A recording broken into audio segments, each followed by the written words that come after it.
Alright, everybody, we are back for another session of Dungeons and Dragons. Tonight, we are going to continue where we left off with the party inside of their new household that they've just recently acquired from the judge. And they're going to figure out what's going on with these kobolds. Last session, they defeated 2 wyverns, gathered a wyvern egg, commissioned a few new pieces of armor and shields and things along those lines, sold some dragon and wyvern parts, and were asked to watch for thieves inside of the marketplace. So, that being said, you all completed a long rest, and the morning is yours. You mean night? Yeah. Oh, technically, yes, it's night, because it's going to be 9:30, which is ironically what time it is for me right now. So, should we... I've got the map. Should we just start heading out towards the forest and try to get this taken care of?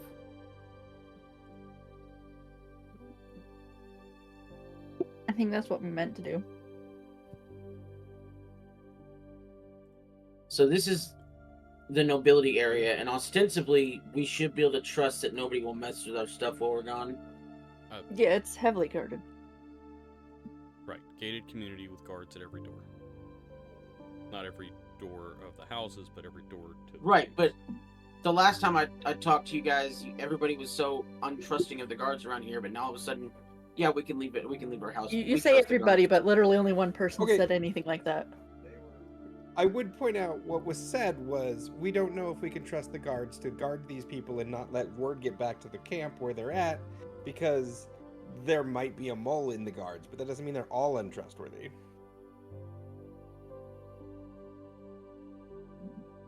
So why not ask one of the 2 that we are sure we trust? Why not ask one of them what? Sorry. I think we should just go, and we need to stop getting stuck on this. Yeah, let's head out and follow the map to the forest. Alright. Need somebody to make a survival check to see how well you can follow this map. Ooh, I'm good at that. I'm not good at that. Somebody else do it. Survival? I am... Alright, so... I get a +8, but I crit failed, so... Yeah, I see that. Don't take mine either. Ugh. We're off to a great So normally start. Frederick is very good about this, but right now he's just holding the map and then just turning it upside down and... I think Mouse rolled the best, but she has no modifiers for it. Yeah. Yeah. Golly! Off to a great start, guys. So we're all Light, fighting about which wrong David. direction to go into. That's what it looks No, we like. still got one more person. We still got one more person. Light, Come on, D-Wilds. Give us a good survival roll.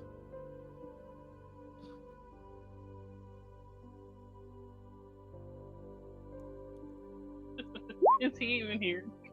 He is. There it is. Ah, Okay, there. so all of you are wandering outside the east gate, pointing in different directions, trying to figure out which way you're going. One of you is pointing directly towards the beach. That's me. That would be level you. 1. Yes, you're the one that's pointing directly towards the beach. When Light comes over, grabs the map, flies up a little bit, orientates it correctly, and says, "We need to go this way." So you are able to follow the map.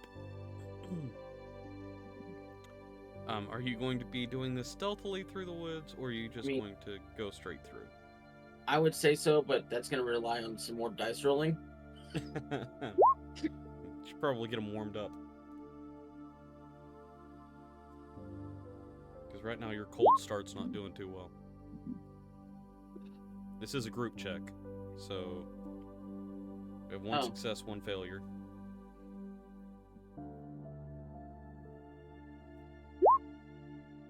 Two successes. 3.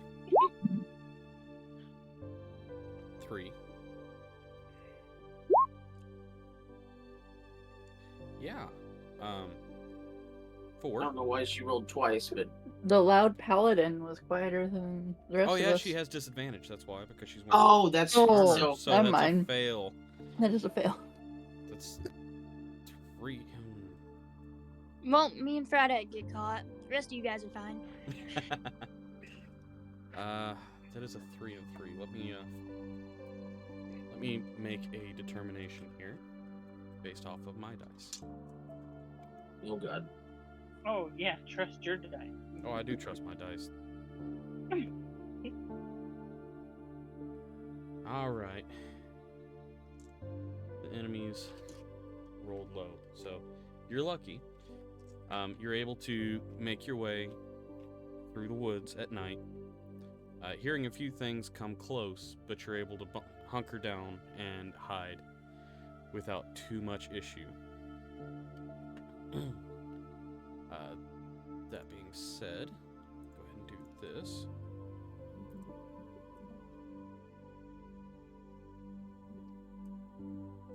Come on. Get over there. No, not that. Sorry, computer's being a little bit of a pain right now. Boom. There we go. Alright, so following the map, you come across a cave, which is marked on the map as the final destination point. As you look... Did I not transfer them over?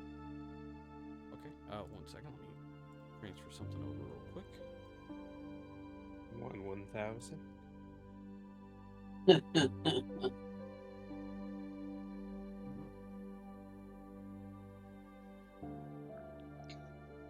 it not save anything? Interesting. No wonder it didn't transfer. Oh, there it is.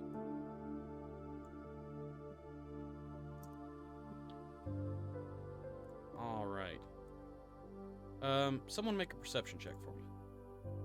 Ooh, I'm usually good at that.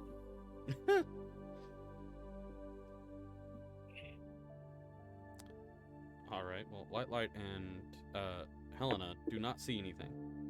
However, Frydak and Thomas are able to very quickly pick out that there are guards outside of... Wow, why did that make that so big? That's the biggest kobold ever. That's a very large guard. Oh, I know why I did it. Run away! Let's go to the token layer and put it where it's supposed to be. There we go. Now it works. Ooh, these ones will be easier to see. Yeah, they will. Alright, so it is later in the day, so it is dark outside, but you are able to discern that there are 3 kobold guards outside the front of this cave entrance. Okay. So I will try to, as quietly as possible. Frydick is gonna look over at Helena and Light, who he can see from where he is, and he's gonna try to do the like the military, where he points that way and then holds up 3, and then like tries to make it look like they're tiny people. He's doing a very terrible job of trying to relay this information to them without speaking. All right. Make a performance check for me. Let's see how well Oh you God. Oh, let's see how well you perform. 7. do. Okay, so Helena, you look over at Frydak, and he is making some very interesting hand signals. He does throw up a 3, which is kind of hard to tell with the way that his hands work. But there is a 3 there, and then he tries to make a couple of signals that suggest small, but he's not really conveying it very well. For one, small is sitting about a foot above where your head rests because of the height difference, and just a few other misconveyed pieces of information. So, is this just like dirt and grass that's in this area right here? Yes. So, Eve? if I take a rock and throw it there, will it make any sound, or will it just kind of thump into the grass and the dirt? It'll thump, but they'll be able to hear it.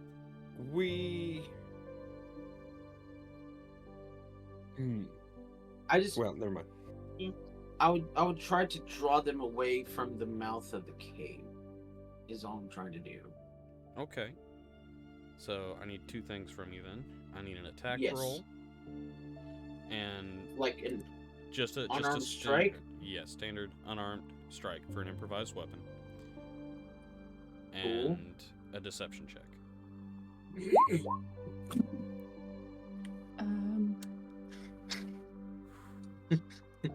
I might have minor illusion.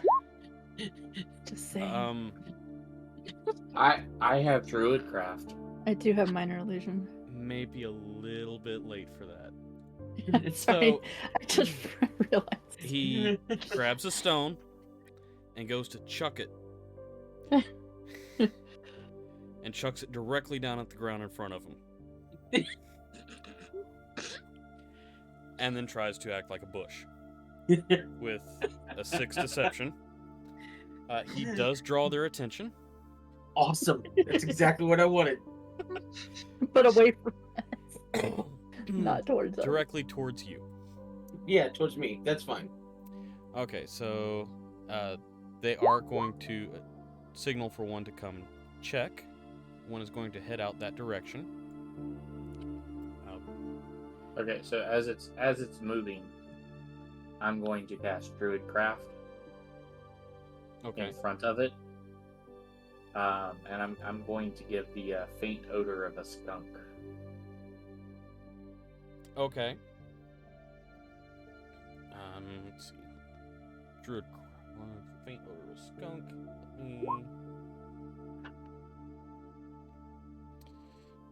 DC 14 intelligence. Let that pull up here.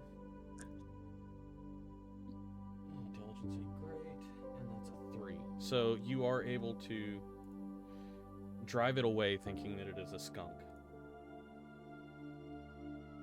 So it is going to walk back over, make a couple of grunts and growls over at the other one. And they're going to go back to their watch.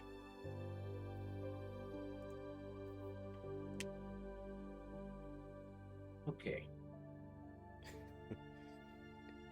So now what are we going to try and do that might work better?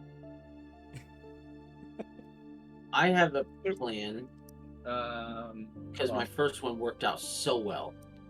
Mhm. well, hold on. I want to. How soon can I cast druidcraft again? It's per turn. So 6 seconds. Yeah.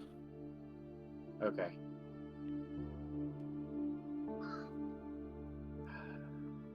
Let's see.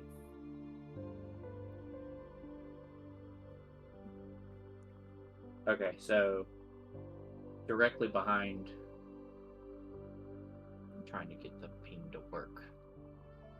That one. Okay. In the cave entrance? Like right there, not necessarily at the cave entrance, just kind of up in the air. I'm going to create the sensory effect of falling leaves. What? Okay. So you're going to attempt to distract it, making it think something is above it? Yes. Okay.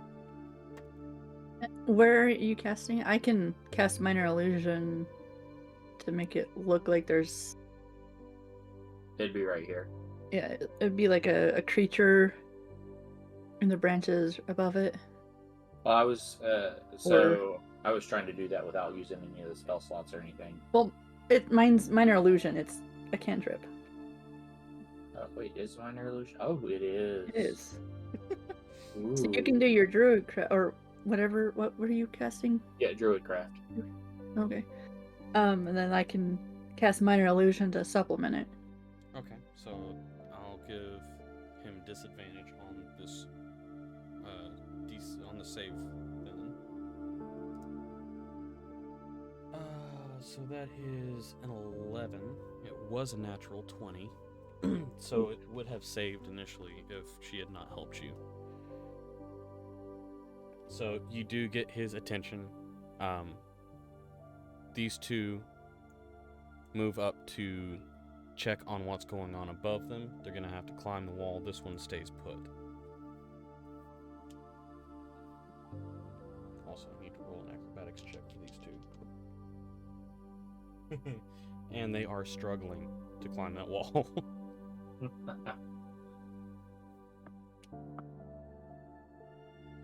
Alright, what else would you like to do?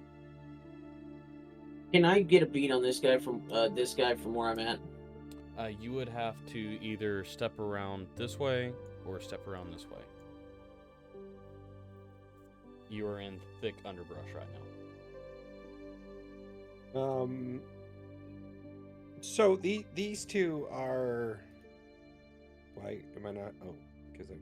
Are these guys focused on climbing this cliff Yes, right now? Currently they Yeah, and then I'm assuming if they're both like trying to scramble up this cliff, this guy's kind of looking at them. So he does take notice of it, but stands watch on his guard. Okay, so he's being a good guard. Mm-hmm. There are two that are already taking care of whatever's happening there. He's still watching the entrance.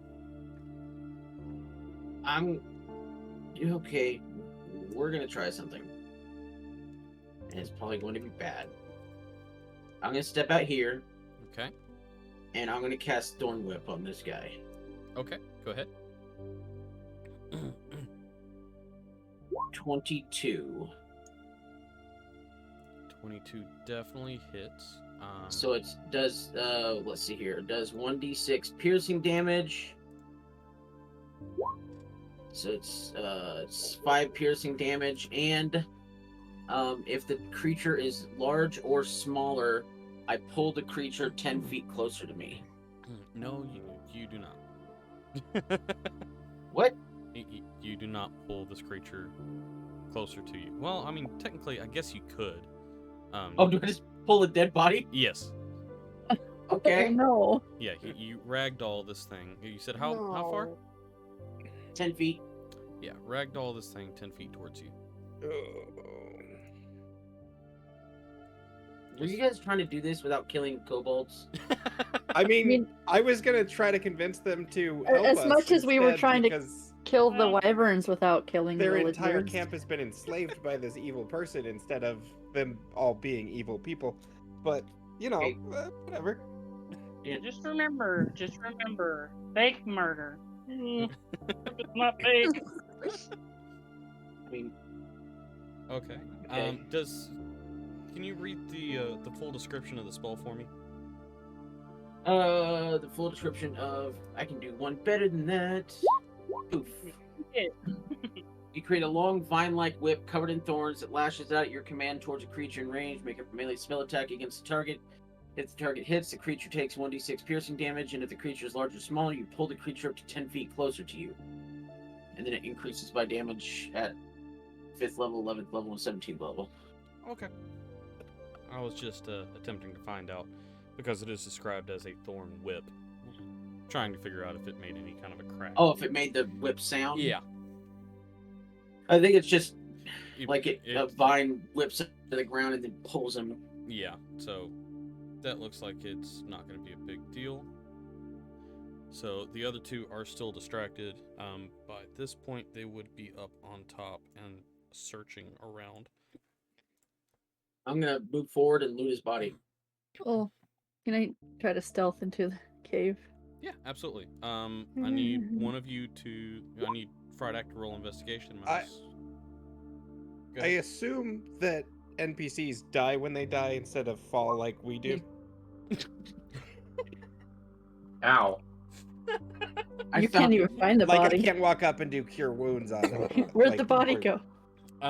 So they can have cure wounds if it's done within 16 seconds of the initial death. Or wait, not 16, 18 seconds. Sorry. So you might have time to run up. So to be honest, I think I would try to run up and do cure wounds, but as I do so, like grab him and like muzzle him so he can't make noise. Okay. In that case, go ahead and cast Cure Wounds and then do a strength check for me. So, kobolds can make that one.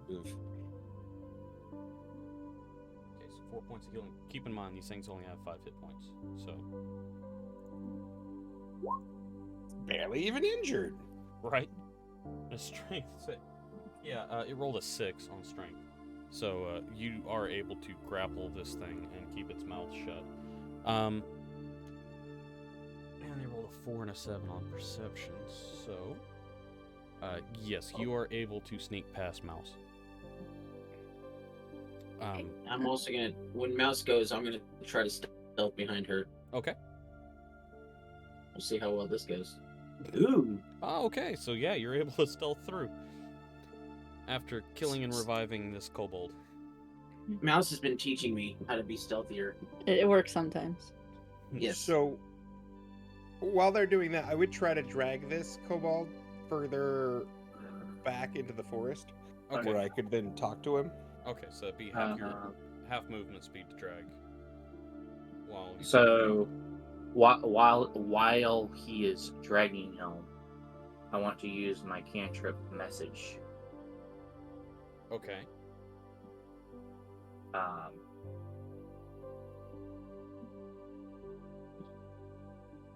And I'm going to relay to him that we're not here to hurt him. We're here to free the ones that were enslaved. Okay, let me read something on here. Here's the message. You can reply in a whisper that only you can hear.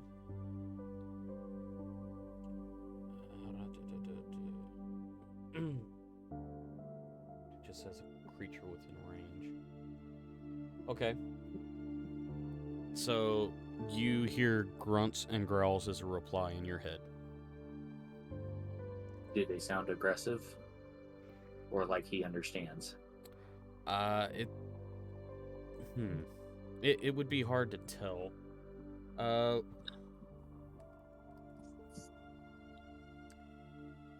You can make an insight check.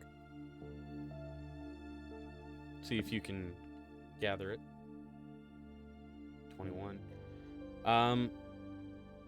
It sounds more surprised and confused than Okay. anything. Okay, so you're dragging that one into the woods. Where are you trying to put it?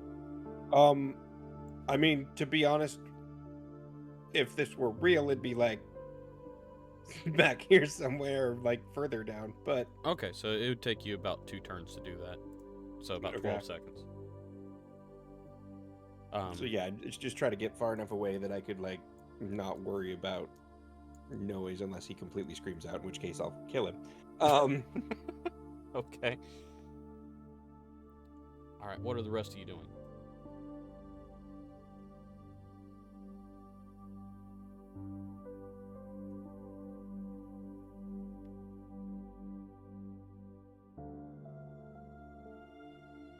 Light, Helena, Alina.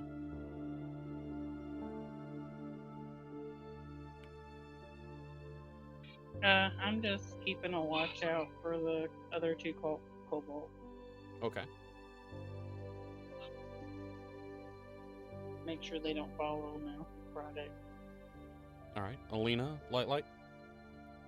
Welcome. I'm going to use message again on one of the 2, and the one that's further away. on the cliff. Okay. And what are you going to say to them? I'm going to say we're not here to harm you. We're here to find answers. Okay.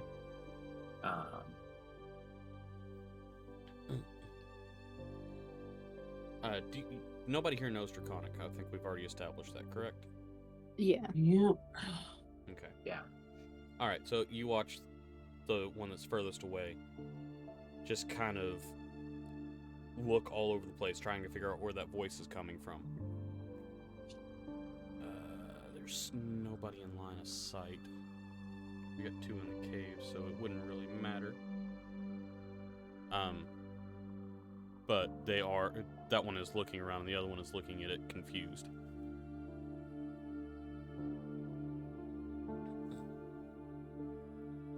Okay. Alina? I'm gonna see if I can sneak into the cave with Mouse and Fredek. Okay.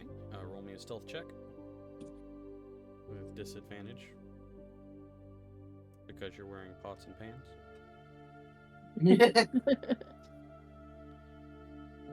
Oh, Well, so I don't think I'm in there. so yeah. I would say you make it about. Yeah. You make it about right here. Before these 2 spot you. And, Cling, clang, cling, clang, cling, clang. at this point, I need you to roll initiative. All of us, or Whoever, just her? her, Um, at the moment, and Did anybody we make? that wants to Did help. me and Mouse make it into the cave? Yes, you We did. did. Okay. since I'm hiding, can I have an attack of opportunity?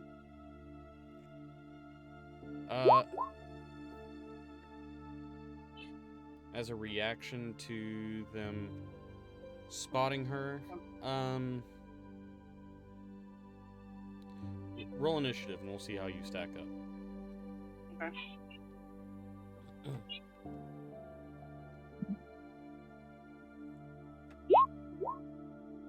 Okay.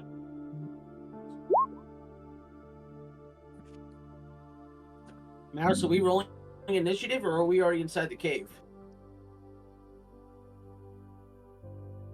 Well, I'm rolling initiative just to put myself in the initiative order. No. I don't necessarily want to kill these guys. Well, what I mean is, I thought you and I were already inside the cave. Well, I would have stopped like inside the door and waited for people. Or inside the entrance.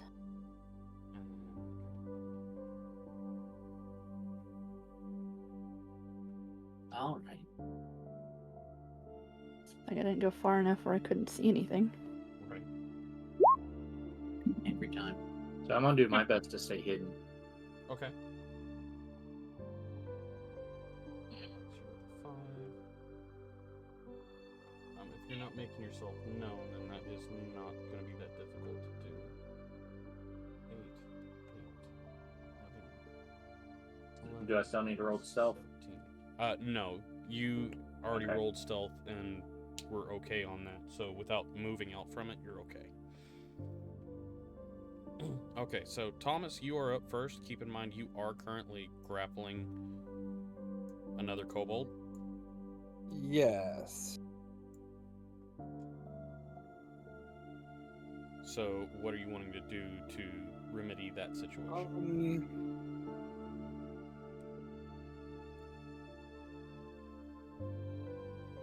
I guess I'm actually going to.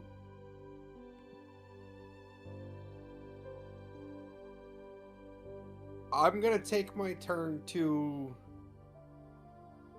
First, if the kobold that I have grappled has any kind of weapons on him, I will take them off of him, and then slowly release him and see if he'll stay calm and not try to do anything crazy. Okay. And assuming he does that, I may kind of approach close to where Is that Alina that's out there? Yes. Now keep in mind. Assuming that happens, but I don't know what's gonna happen. Keep in mind there is the mechanic of calling non-lethal damage. So you can knock something out without killing it. But you have to To be call honest, for I would- non-lethal. I would rather, to be honest, try to let this guy go and let him do his thing as long as he's not going to attack. So Right, I'm actually just not going reminding to even. the party. I appreciate that, but in this case, Yeah, I you would can go rather back. actually Okay. try to. In that case, let's see That. Now, if he does anything, then I'll try to non-lethally knock him out. But Okay, so you're able to grab his sling and dagger. Because you did beat him in a contested roll, so you have him restrained. Whenever you let him go, I'm going to need you to make a persuasion check at disadvantage. I want to see if you can figure out a way to communicate that you're not going to hurt them without using language.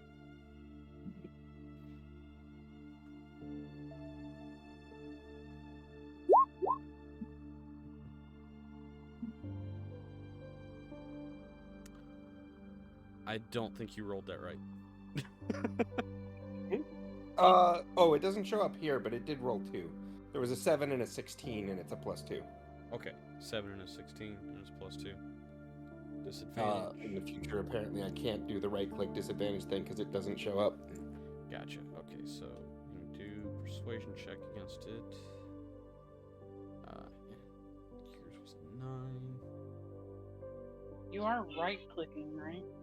Yeah, I did the right-click, and it did On it. the It number? just, yeah.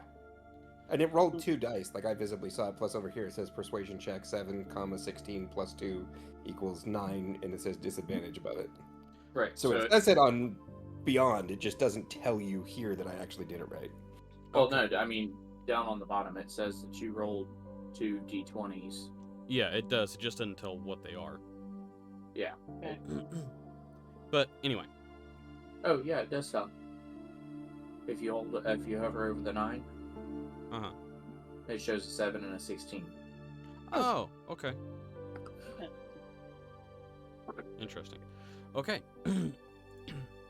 So it only shows the better The winner. Yeah. the winner. That said, without hovering over it, I don't know if you can tell the difference between disadvantage and advantage. But Well, I'd say with the disadvantage, it probably just shows the one that we're going to accept, and with advantage, it just shows the one that you're going to Oh. accept. yeah, I just mean, unless you hover over it, you can't tell for sure Right. whether I did the right one. Gotcha. All right, so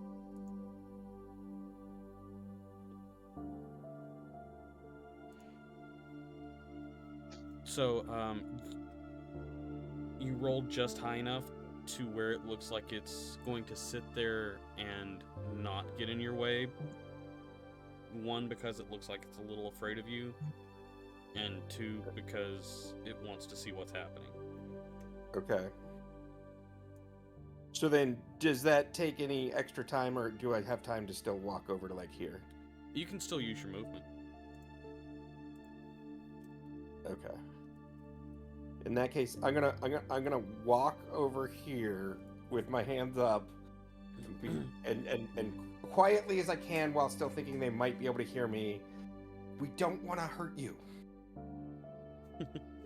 Okay, so still attempting to talk to something that doesn't understand common. Gotcha.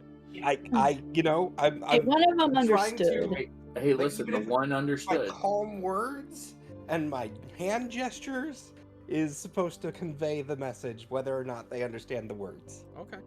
One more persuasion check for me. And we'll just make it a straight roll. Of course, we don't know anything about kobolds, so to kobolds, being calm and having your hands up might mean I'm going to kill you in your place. True. Okay, with a 15, they look at you, they have their slings at the ready, but they are not attacking. So, Exactly. it's Helena's turn.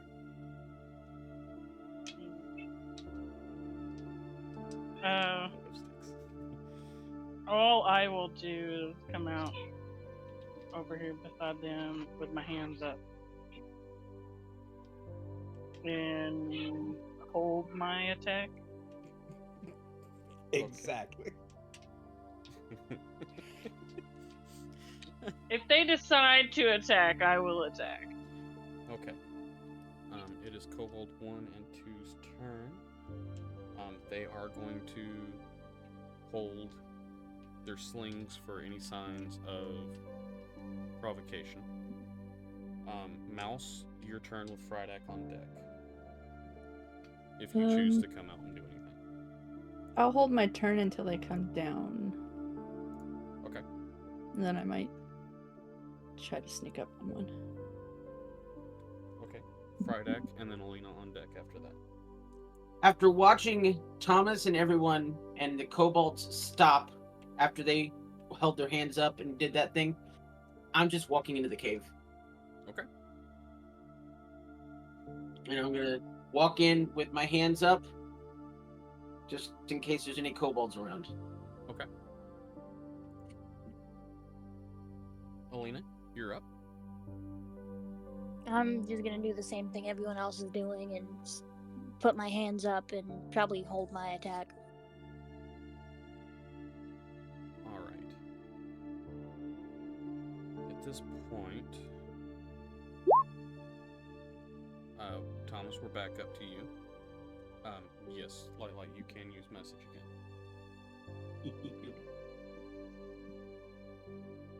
again. So to the one that I didn't talk to earlier,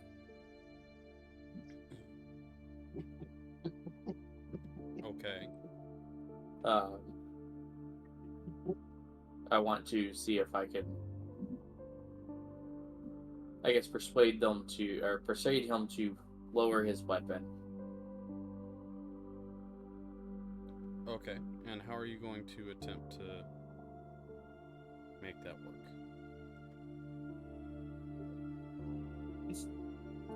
This entire endeavor is like us humans trying to have a conversation with a Sims character. Essentially, yes. Who looks the least threatening? You? The one in the front. The one in the front? Okay. So I'm going to attempt to play ventriloquist. Okay. And make it seem like they are the one trying to persuade them. With What? message. Yes. Okay. Describe to me how you do this so I can put a proper DC check on this. I'm going to attempt to adjust my voice to sound as non-threatening as possible, and make it fit what it would seem that would come from another kobold? No, not from another kobold.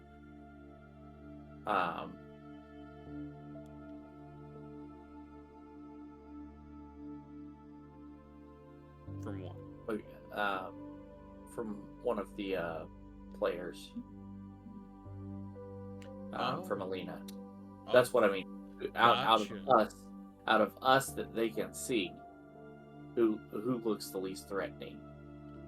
Definitely not the one in full plate armor with an axe out. So probably Thomas, honestly.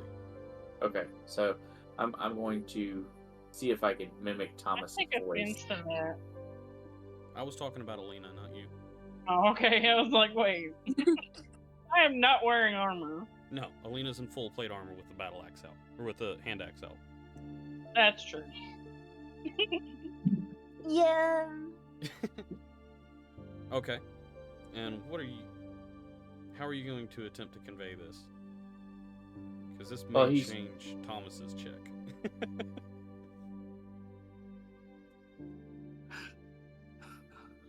I'm going along with the gestures that he's making of.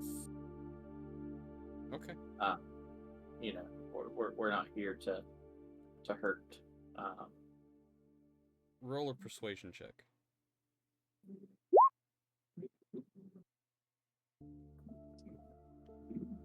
Okay.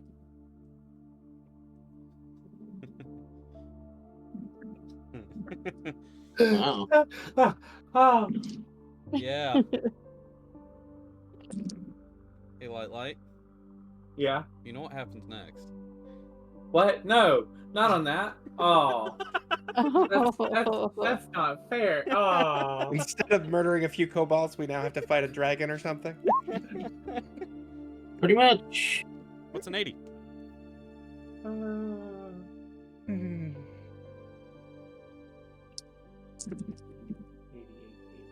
Oh, look! Illusionary butterflies and flower petals flutter in the air within 10 feet of me for the next minute. That Okay. all right. Okay. It's very benign. Actually, it's gonna make you less intimidating. So that works really well with your persuasion check there. So, Oh wow. yeah, they come down, amazed by the words of the fancy talker here that they don't understand, and the leaves and butterflies that seem to float out from the tree that you all emerged from. I think they found a new god to worship. Oh, Like he needs his ego to get any bigger. oh my god. Right? Okay, so are you all going to attempt? I'm sorry, I shouldn't say anything. I'm not even there. Are you all going to attempt to communicate with them that you are there to help?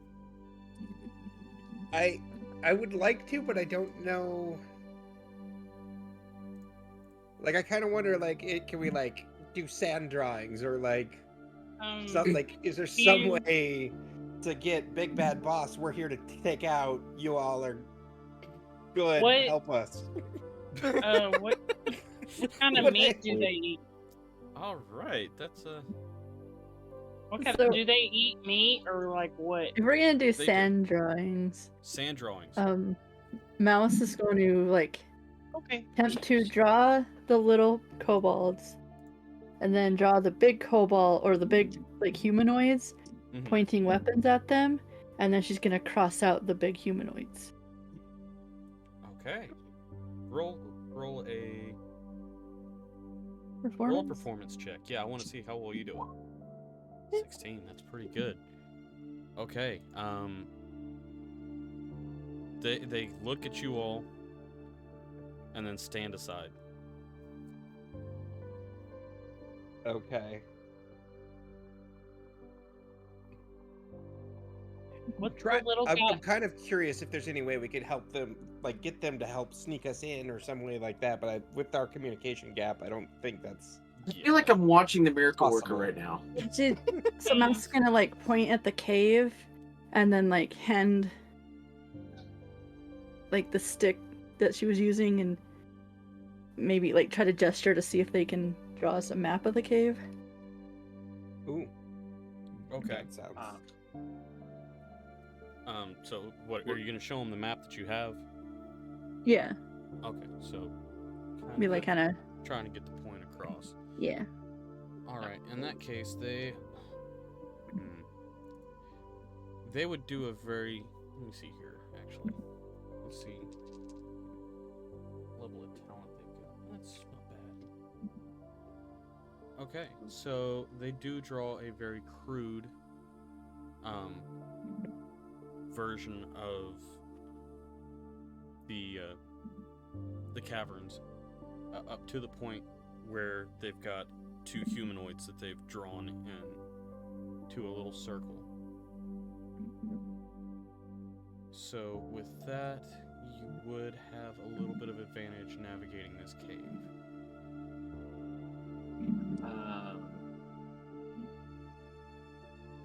Mouse, can you draw and see if they maybe make a drawing to see if they can, if they have someone that speaks common that wouldn't be aggressive? I'm not sure how to translate that into a drawing.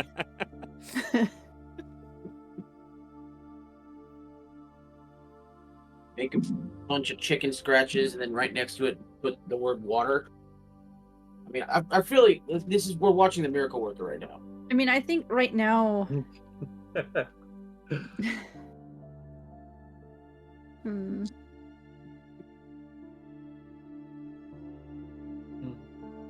I mean, we could maybe take a chance that another kobold in there will know common, because we've already came across one.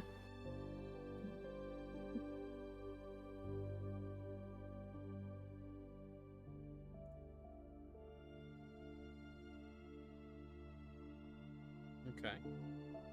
Wonder if they would know the word common.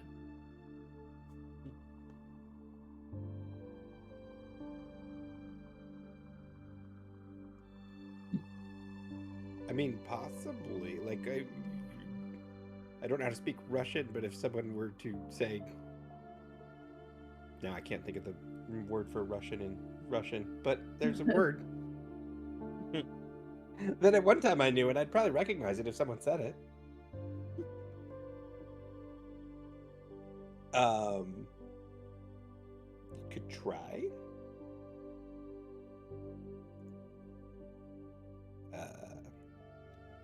All right, Friday, how far have you made it into the cave?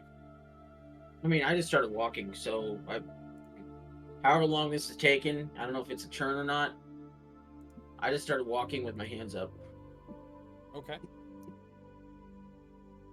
Let's see. It's going to be dark. Make a perception check for me. Do I have disadvantage since you just said it's going to be dark? Yeah. Because I do not have dark vision. Yeah. If you don't have dark vision, it will be a disadvantage. You a firefly? You do have a 17. No, that's not a 17. It's. Oh wait, no, Yeah, that's a perception. 17. Yeah. Wait, it should be 19 because my highest was an 11. Plus Yeah. 8 Right, would be And you're at 19. disadvantage. Disadvantage. Oh yeah, you're right. I'm sorry. Yeah. So I'm an idiot. 17. It's still good. Okay. All right. So you walk through, and with that perception check, you hear the sound of metal on rocks to your left. Okay. You also hear the sound of a few scooting feet coming towards you. Okay. So I still got my hands up. Okay. As you continue to walk through with your hands up, you notice 3 kobolds with pickaxes walk Right. directly past you with their hands out. Okay. With their hands out. Yes. Okay. So they're just mimicking me, I guess, or No, I'm not mimicking up, them. I out. don't know. Oh, okay. Okay. So I'll just walk past them. Okay.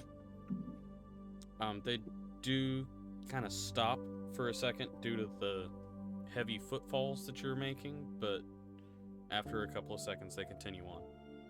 Okay. Okay, what are the rest of you doing? I mean, I think we've communicated as much as we really can, so at this point I would probably head into the cave, trying to be possibly more sneaky than Frydek, and try to stick to the shadows and the edges and see if I can't make my I way did a down stealth to check where before I we went in the cave. Yeah. now know the leaders are. Okay. So you know that the direction you need to be going is to the right. Go ahead and roll your stealth check. Me or him? Him. You've already rolled yours. Okay. Which direction did I go, by the way? You stayed. Oh. All right. So you did stay a little bit over to the left, but it was. It will still hook around to the right. Okay. Thomas, however, as you turn around and thank the kobolds that have been helping you, you walk in, realize how dark it is and your eyes don't adjust properly, and you run over one of the 3 kobolds that walked past Frydek.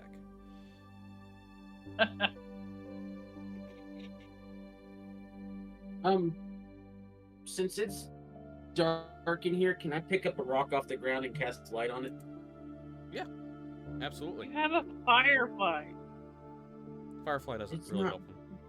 Yeah. So I'll just pick up a rock off the ground and cast light on it. Okay. So, Thomas,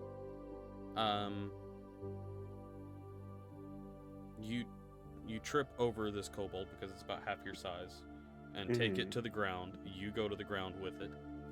Let me roll this with disadvantage. Okay, so it's an 18 and a 5. The two behind it continue to walk and also trip over its body. Okay. They all struggle to their feet, feel around on the ground for their pickaxes, and go back towards the cavern that they were heading to. Okay. So then I guess I pick myself up and continue on Okay. They with don't with really like some seem. like I'm sorry kind of gestures, They don't which seem they to probably react don't see at all. But Do kobolds not have dark vision? They do. Oh. But these ones don't seem to be able to see. They're not making any reactions to your party members. I actually wonder if they're controlled based on some of the things that have happened so far. But I'm gonna head back inside too then. Okay. So far, Thomas is the only one that didn't really stealth very well. not very well, huh? Right. Alina, are you going in as well? I'm gonna try.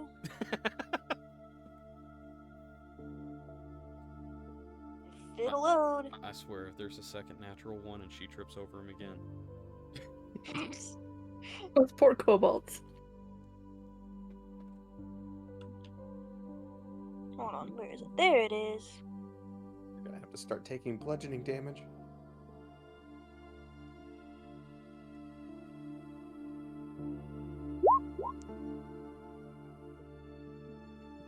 Not a nat one. No, it's not a nat 1. It's a 2. You're not very stealthy. There's pots and pans rattling, pretty much. That, on the other hand, that will get their attention. Okay. So they are going to come up to you and attempt to swing their pickaxes at you. So that's a natural 1, an 8, 5 plus Can 4 to I hit, so yeah, I doubt can I any of use those hit. my attack? Well, not attack, but can I like grab them both by their collars? You can do a contested strength roll if you'd like. All 3 of those attacks whiffed very badly.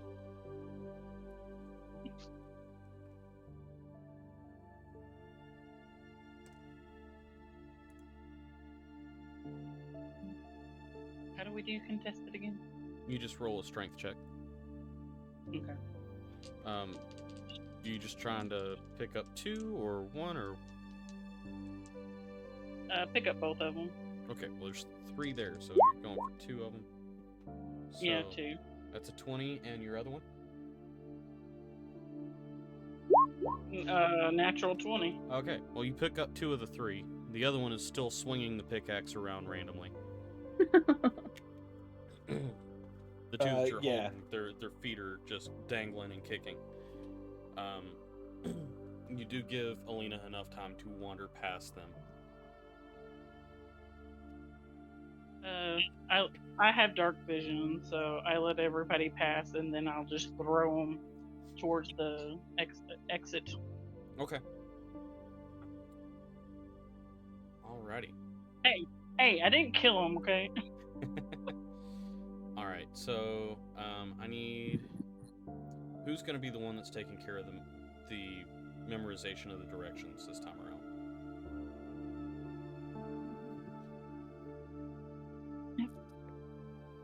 Obviously, light. Okay, Light, are you memorizing the map this time around? Didn't work out so well the first time. I guess. Okay. Go ahead and roll me a survival check.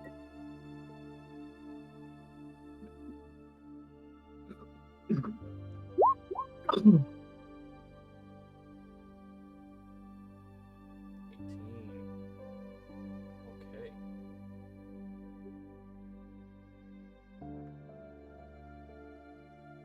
Alright. In that case, you got a real good understanding of that map and locked it in very well. So you. Oh wait. Huh? Don't I get advantage? Why would you get advantage? I have an excellent memory for maps and geography. Then yes, you would.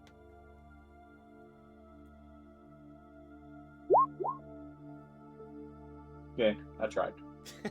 Alright, well the 18 is still good. You notice the two pathways that go to the left go to giant caverns full of metal on stone chipping away. You're able to continue to drive people to the right, where you come across a door leading in the direction that the map shows.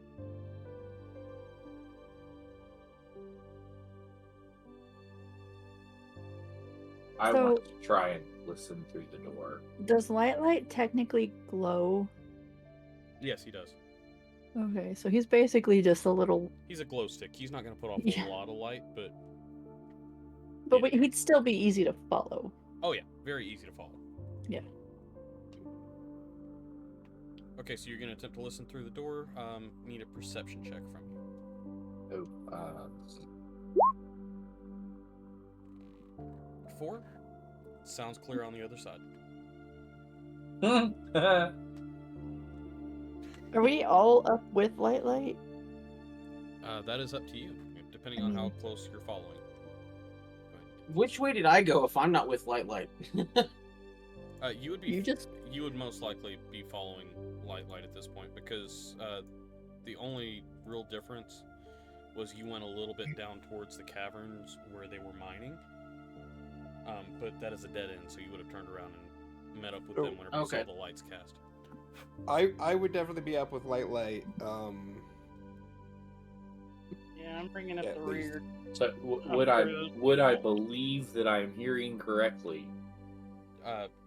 Based off of your roll, you would believe that you're hearing correctly. I mean, if we got, I'm very sorry. We got to a door. Yes, you got to a wooden door. So I also would definitely take a good listen, just to try to catch what's going on. No map yet, right? Okay. Go ahead and roll your perception check. Okay. You hear some sounds coming from the other side, but it doesn't sound like it's occupied. It sounds like bubbling, sound of metal clanging in a few places, but doesn't sound like there's any real movement in there. Okay. With I'll that open the door. perception check, you'd also be able to smell cooking meats and vegetables. Okay. Okay. You said you're going to open the door? Yep. Okay. You open the door and see, first off, lanterns hanging, so it's no longer dark. Okay, I'll put my light rock away. Okay. I'll turn the light off of the rock. And you are in a food preparation kitchen. Is it just kobolds in there? There's nothing in there except for Oh, okay. food prep. Is there a door on the other side or any other exit? If I could get you to make... Looking around the room, you don't see any doors. If you want to look further to see if there's a way out, you can roll an investigation check. Okay, I will step in further and Roll of 14. It's not bad. Not bad at all. Okay. Because my int is a -1, so. Anyone want to assist him? What role will this be? Investigation? I'm horrible at investigation. Okay. Frydak, you find a door behind a movable storage cabinet. Mouse, with a 19, you pick up light coming from behind something else in the kitchen. Looks like another rack. You can see light coming from underneath the rack. So, Can I, as quietly as possible, move the movable storage thing that's in front of the door that I found? Okay. It's not too difficult. It's not very heavy, so with your strength, you'd be able to pick it up and scoot it over without too much of a headache. How good does this food look? How big does what? How good does the food look? Oh, the food looks wonderful. You've got mixed vegetables. You've got different variants of mushrooms. There's meats. I mean, we I'm did. gonna wander pick off, up some not eat this vegetables one. and mushrooms and start eating Okay. while they're looking around. No, don't kill them, but, we'll steal their food. That's fine. I would like to listen at the door that I found. Okay. Perception check from you. Mouse, do you want to do anything with what you found? Yeah, like this rack, is there a bunch of stuff on it, or how easy is it to move? It wouldn't be too difficult to move. It looks roughly like the kind that Frydak moved. Frydak, you can hear voices on the other side of the door. Do I understand what they're saying? Yes, you're hearing muffled, common voices. Do they sound different than what the noises that the lizard people make? Because Frydak doesn't know that they're kobolds. Right. So this would sound more like what you're accustomed to hearing in town.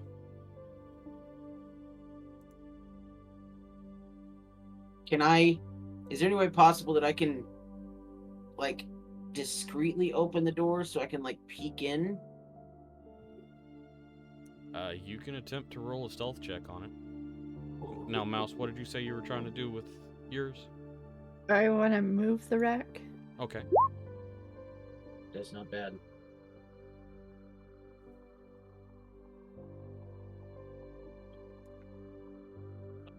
Okay. Alright, so you see a door behind your rack as well. Frydak, you're able to peer into a very dimly lit area. Perception I is 6. Probably don't hear anything behind my door. No, you don't hear anything behind yours. Okay. I'm not gonna say it, but you know what my first thought was when you said dimly lit area? Is grab light and throw them into the room. And I'm not gonna do that because that would not be nice. Right. Is there a lantern over near the door he's trying to open? There are lanterns that are affixed to the ceiling.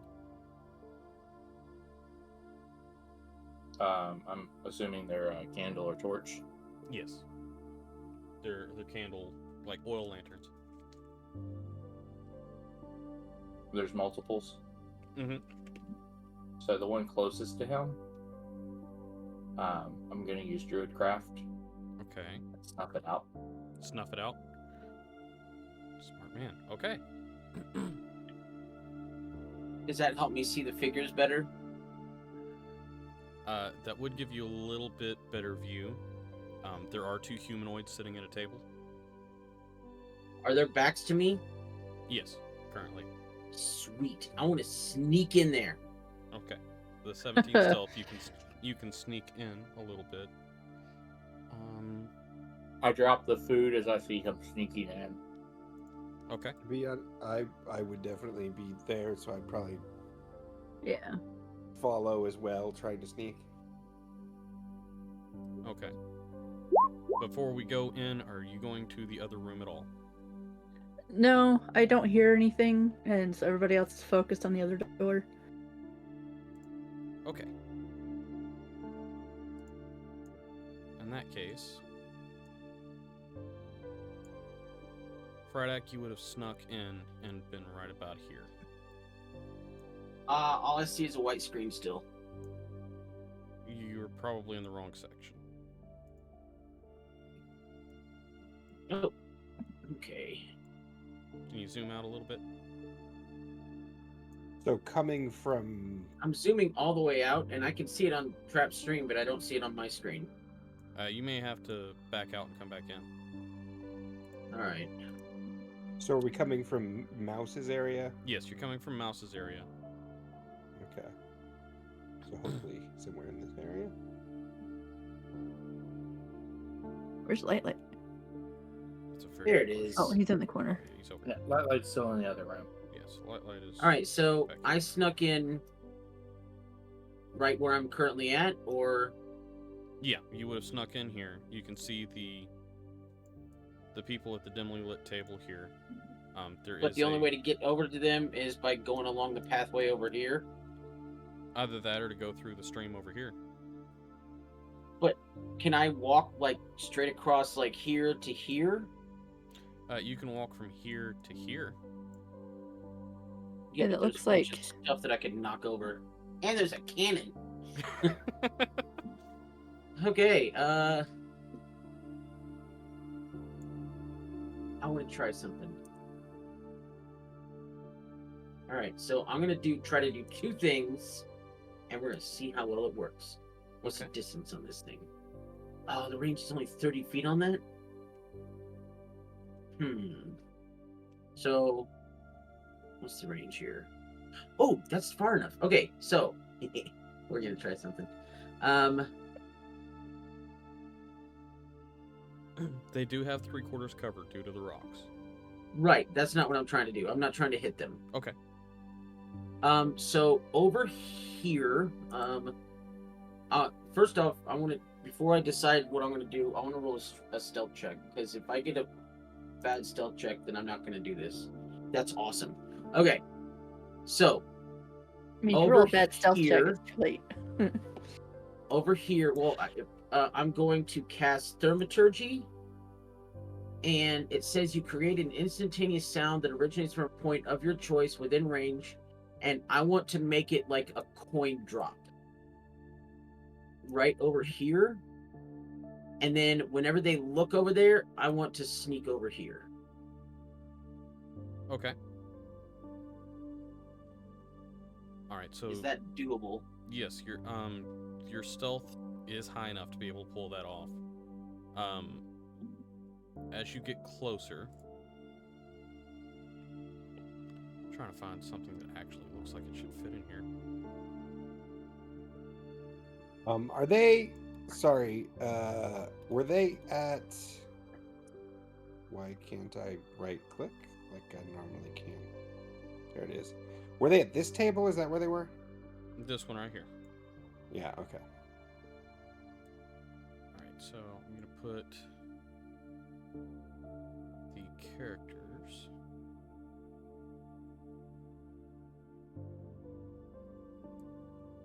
Here and here. And where you made the coin drop sound, there is a kobold in the corner, Oh gosh. which is currently sobbing. Really? Yes. So you see them look over that direction. And Oh, don't hit the kobold because of me. no, they look in that direction and look at each other, and the woman goes, "Those useless creatures. I didn't give them any with the food today. That one's been crying all shift." And the male beside her just starts laughing.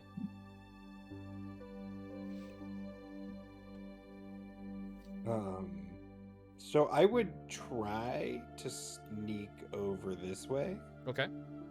down that back tunnel. Okay. I don't know.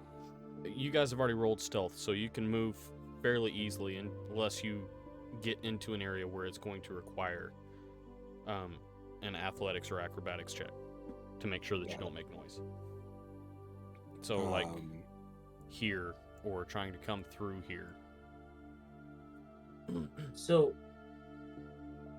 I have a question. Yes.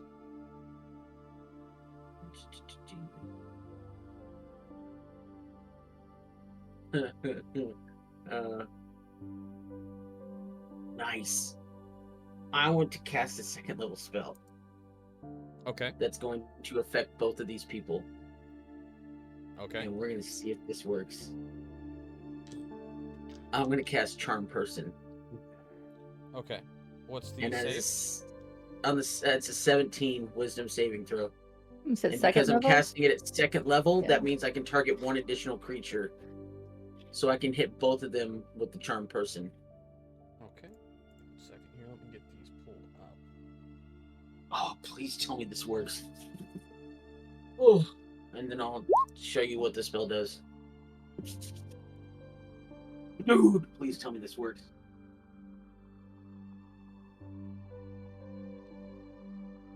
If not, we don't have much surprise.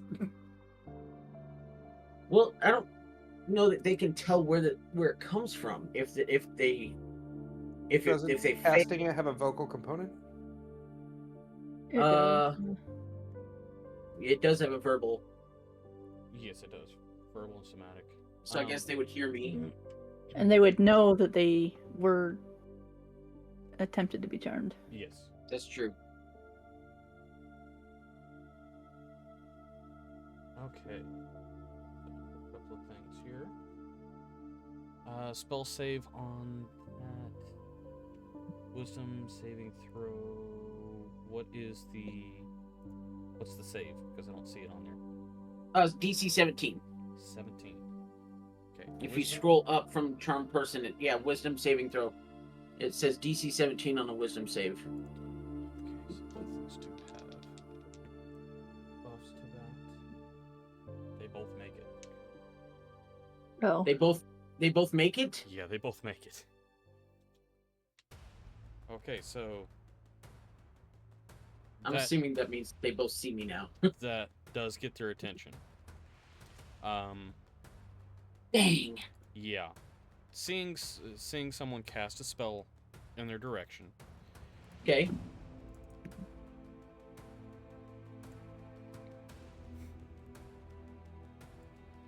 Okay, did she just vanish? They shift Oh gosh. into a Oh, that's werebear a and a were- were-tiger.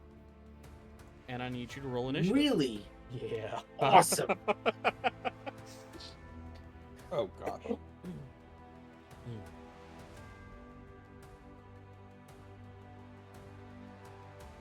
Werebear and a weretiger. Nice. I'm last again.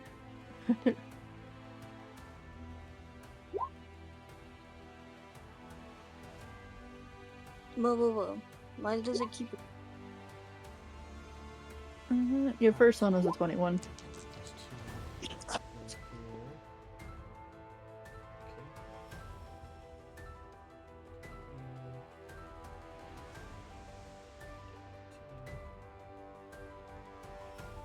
Alright, so Tom's at 7.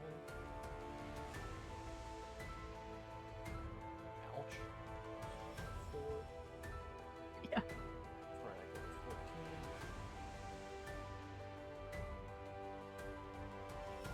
Elena, 21.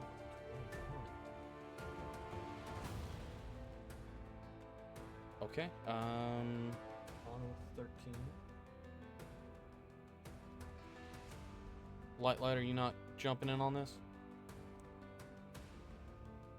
I haven't come into the cave yet. Oh, okay. So in that case, we're 1, 2. Perfect. Everybody else is here. So we have Alina starting us out with the werebear on deck. These things look like they could do damage. Wait, what? I'm zoomed in to look at this tiger and this bear.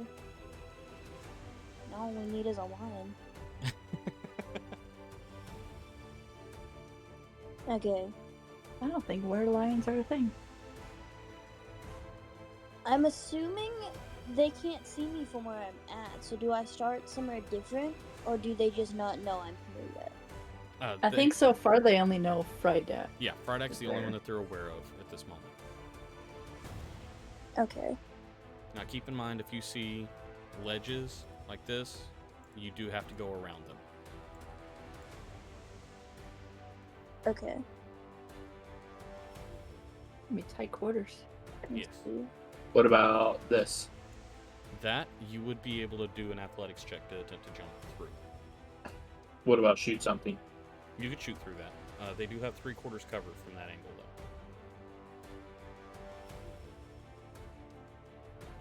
So this hold on. Whoa. That would still be a 15 to move. Okay. So I can move to here. Bro, I can move to here, but this is a ledge, so I can't be on that. Right. Like a wall. Okay. So that's 15 feet of movement. I believe you have 25, so you could get all the way up to here Yeah. if you wanted to. Oh, I could? Yeah, so you've got 15 to get over here, and then another 10 to get here. Okay. Then I'm gonna do that. Okay. So 15. So here. Okay. And then hold on, let me look at this thing. No, yes, this one.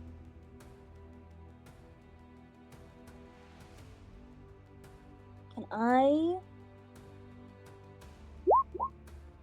cast that on Helena, Mouse, and Frydak since they're near me? Yes. Yeah. Yes, you can. So all three of you Okay. have bless. Yay.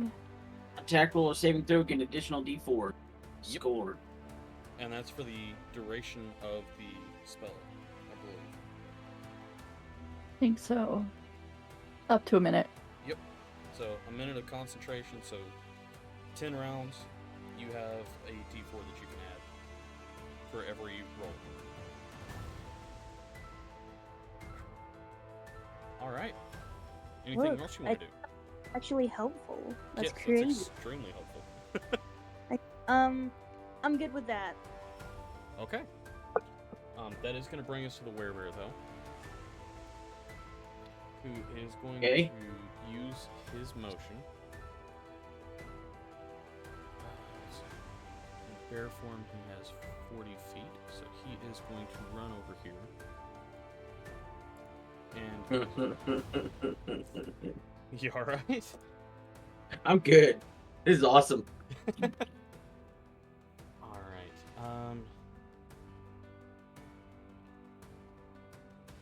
Just that. Just mark one other thing down here real quick.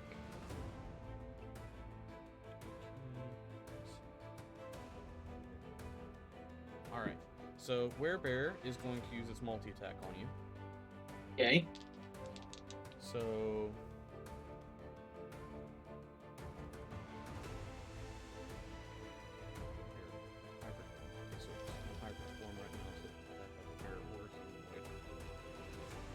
it's going to use 2 claw attacks on you.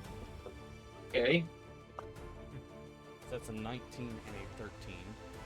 19 Plus hits, 7. 13 does not. Oh.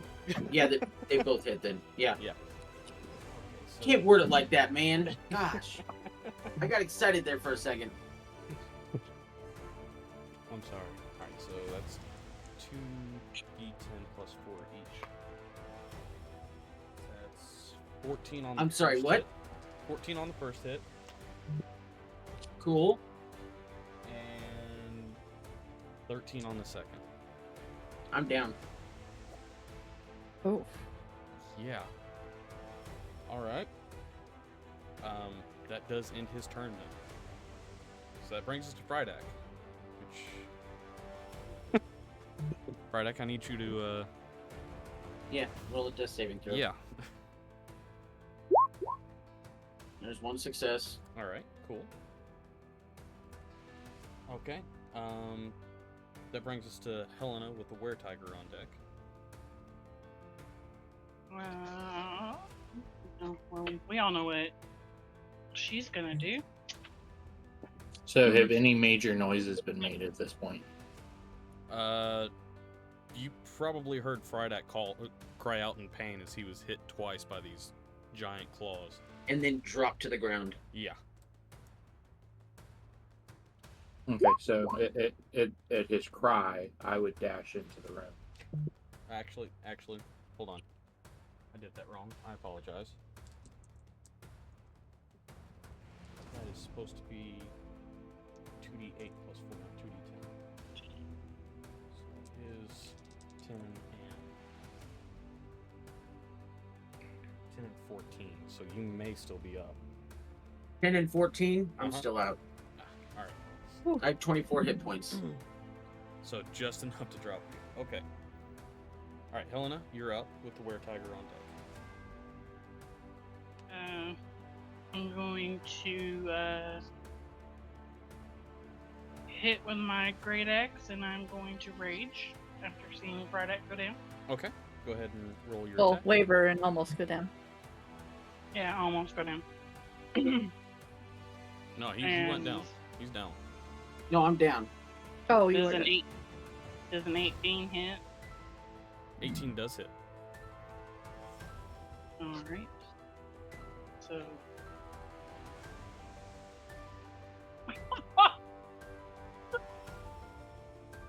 It hasn't come through on my end yet. Plus But I 2. do get the plus 4. Or I got Well, to that do would be to the d20 roll. Would Yeah. be the +4. But you also get plus 2 for rage.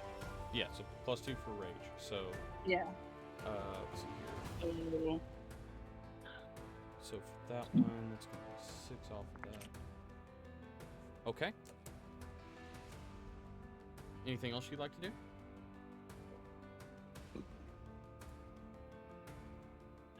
No, I'll stay where I'm at. Something we should keep in mind. I'm assuming Bless also it says for saving throws. Does that apply for death saving It throws? does. It would, yeah. Okay. I mean, You didn't need it this last time, of course, Yeah. but Okay, did you say there was anything else you wanted to do, Helena? No, I'm just gonna stay where I'm at. Okay, so Helena, watching Frydak drop, you swing your axe into this werebear, which gets its attention. The were-tiger is also going to come over this direction.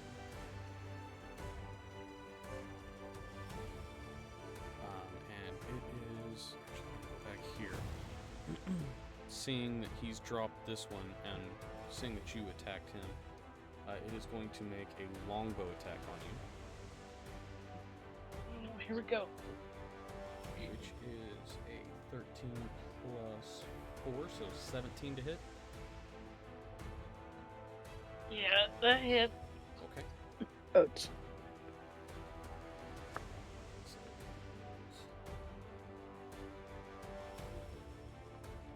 that is 7 points of piercing damage. 7 points of piercing. Yes, and that will Let's end see. Let's see. that one's turn. I think it just made me madder. And since it's piercing damage, you do take half. Because you're But, raging. Yeah. Because I'm raging. Yeah. Alright, that brings us to Thomas and Mouse. Thomas first, then Mouse. okay. So Thomas is gonna move out to here. So, okay. Light, go ahead and roll initiative as well. Do I need to do anything to cross that bridge, or is it just if I didn't want to make noise? Just if you didn't want to make noise. Which at this Okay. point, the point's kind of moved. Yeah. So I'm gonna go ahead and take a shot using my bow at our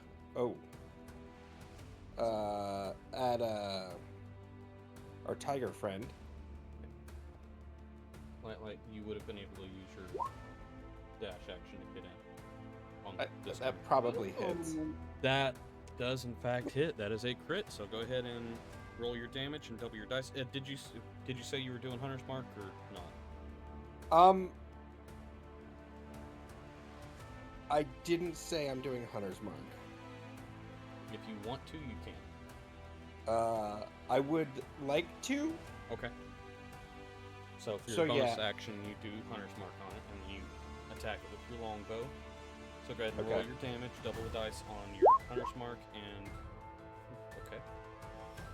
So that's 16, and this is on the tiger. This is on the tiger, yes. So And 16, then- and then So I did. So that would have been casting that, and then 16, 8. All right, so 24. and then because it is within 5 feet of the other guy, I have Horde Breaker that allows me to take a shot at him as well. All right, go ahead and roll your attack there. Roll another crit. I will certainly try. Do it.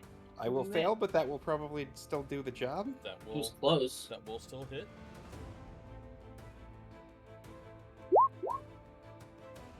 11 piercing. All right, so you run across the bridge, roll into the room, pop up, and knock 2 arrows.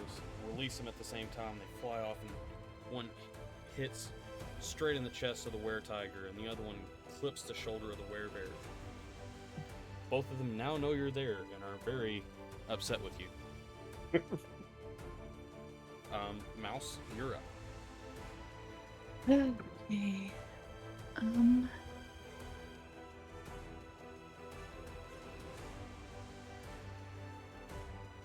She'll come up and hit the bear. Okay. That will hit. Mhm. Okay. But I also get sneak attack. Okay. And then she's gonna disengage. Okay, so that's 7 points there. Alright. That brings us back to Alina with the werebear on deck after that. Okay.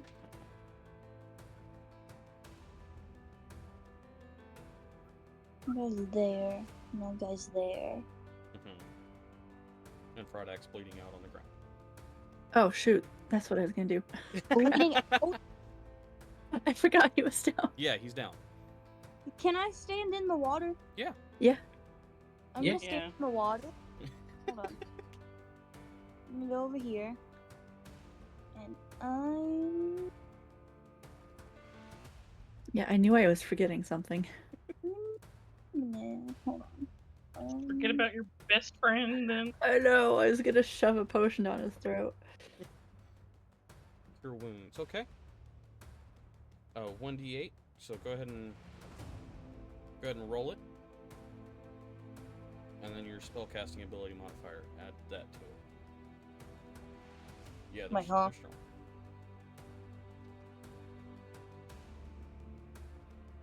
Oh, okay. It added it for me.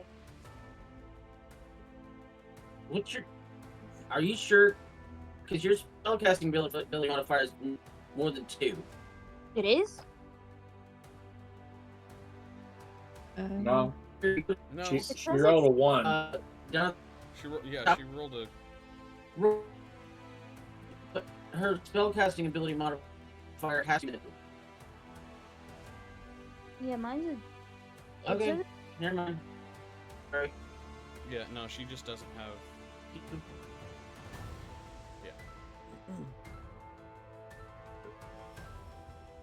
Yeah, I'm Fine, just. back. 3 hit points. Hey, you're up. You're also turning into a robot, so Sure. do the off and on back. Yep, thing. do the thing. Yeah, do the thing. Do a barrel roll. Do a barrel roll. Is that better? That is much better. Alright. It got better. Okay, so... Alright, Alina's brought him up. The werebear is going to turn to Helena. It's going to...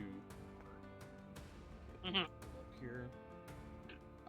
It is going to use its great axe on you. That's going to be a 15 plus 7, so a 22 to hit. No, absolutely not. Of course it does. And that is a d12 plus 4, so that's 8 points of slashing damage. And we have to 4. Yeah, half to 4. Alright, and that is Yeah, going to only be... 4. That's going to be the werebear's turn. That brings us to Light with Friday on deck.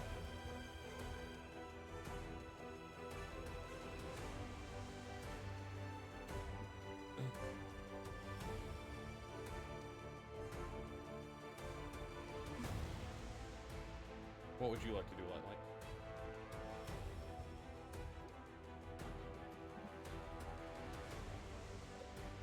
I'm gonna use Scorching Ray. Alright. So,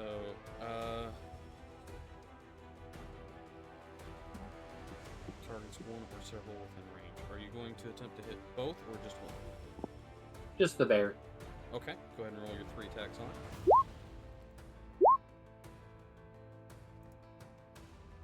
Okay, all 3 of those hit. 6, 8, and 10. Alright, so that's 24 damage. Math here.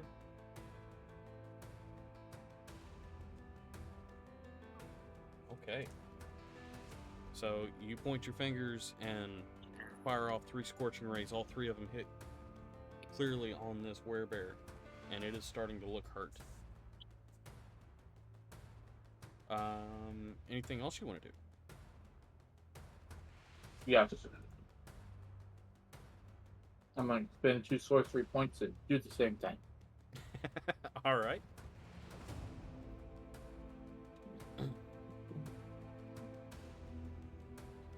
All right. So 2 of those hit. The 9 does not. So 6 and 8, another 14 points coming off. All right. Definitely starting to look worse for wear here. Pun intended. Frydek, it's your turn now with Helena on deck. If at first you don't succeed, try again. It's a little bit different spell, but still using a wisdom modifier. Okay. I'm going to look at the werebear and I'm going to cast command. Okay. And when I look at the werebear, I'm going to make eye contact, point at the were-tiger, and say, kill! Okay. So it does have to do that on its next turn. I'll roll a 7. So the werebear stops looking at you, turns around and looks at the were-tiger with this look of rage on its face. So on its next turn, it will attempt to attack the were-tiger. Nice. And then I'm going to cast Cure Wounds on myself. I'm going to touch myself Okay. for 11 points of healing. All right. Nice. And since he's no longer attacking me, if I move, will I incur attack of opportunity? No, he is now focused Alright. on the were-tiger. I'm gonna move over here. Let's see here. Wait, how many? I got 30 feet. 5, 10. I can't go across this thing, can I? You could attempt to do an acrobatics check to see if you could get through Sure. this gap. Why not? Acrobatics check. 14. Okay. It's not that difficult to do. It's not. All right. Now that, however, that is a rock that you're standing on that connects to the ceiling. Oh, So this platform here, this gap right here is good. So where you are. so right could now- I get hit? Yes, you're good. Okay. Perfect. Right in Thomas's way, so that when he tries to fire, he'll hit me instead. I'm just kidding. Okay, so that brings us to Helena with the were-tiger on deck.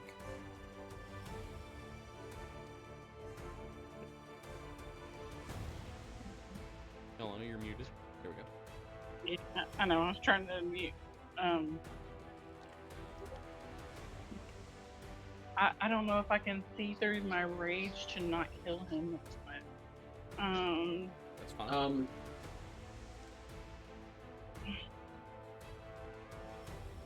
Because a part of me wants to be like, oh, okay, but I'm raging.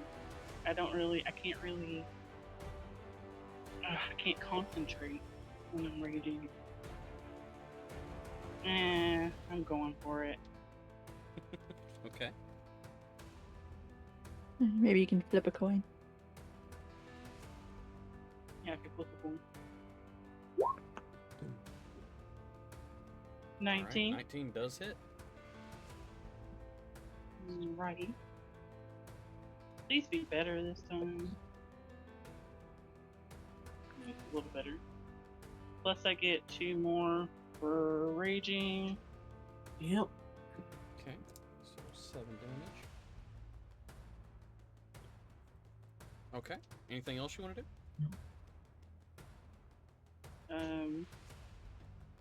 Now we'll move over here to Okay. kind of between bear and tiger.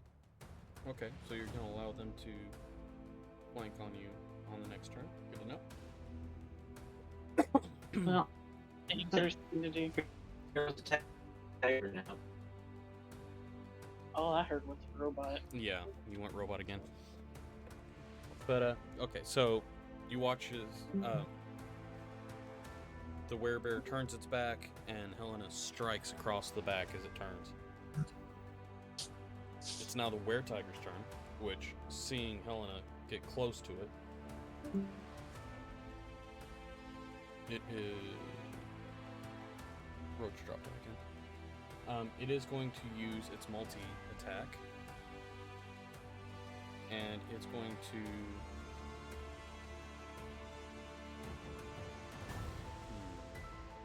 It's going to use 2 scimitar attacks on it. I'm back. Welcome back. Alright, so... That's plus 5 to hit. So one is a natural 1, that's a miss. The other one is a 19 to hit. That hit. 6 plus 3. So that is 6 slashing damage, halved to 3 since you're raging. Okay.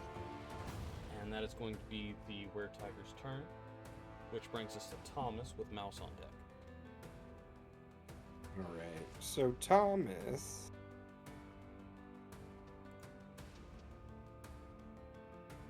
possibly ill-advised, is going to run up here and pull out his 2 new mandible scimitars. Oh, Nice. alright. And, Go stabby, man. Do it. he's gonna try to attack this thing, because he does get the 2 weapon fighting. 2 weapon fighting, and they are +1 weapons. So +1 to hit, +1 damage on top of what a typical scimitar does. Oh, oh, oh. Well, Double Dude, crit. you crit so much. All right, both of those hit. Go ahead and roll damage. Double the first one. And you've got... Which one did you initially attack? This one actually. This was Hunter's Mark with the tiger. So add the Hunter's Mark, double the first one, and add Hunter's Mark for the second one. So the first one is 14, and the second one is... Plus 11. Okay, so 20 on the first one, and 15 on the second. Nice. That's 35 points of damage. Wow. Alright, let's see. Looking very, very hurt. Alright, is there anything else you want to do with your turn? No, I think that'll do for now. Alright. So, Thomas runs up, runs straight past all the barrels and Frydak, and takes 2 swings with these mandible scimitars. The first one, as he comes up to the were-tiger, jumps up and brings the weight of it down on it, doing heavy damage across its chest. And the second one comes back across and cleaves into the same wound. Mouse, it's now your turn with Alina on deck. So they're both still up, right? Yes, they are. And which one you said was the most hurt? The bear or the tiger? Currently, the bear is most hurt. Bear is Okay. also commanded to attack the were-tiger. Yeah.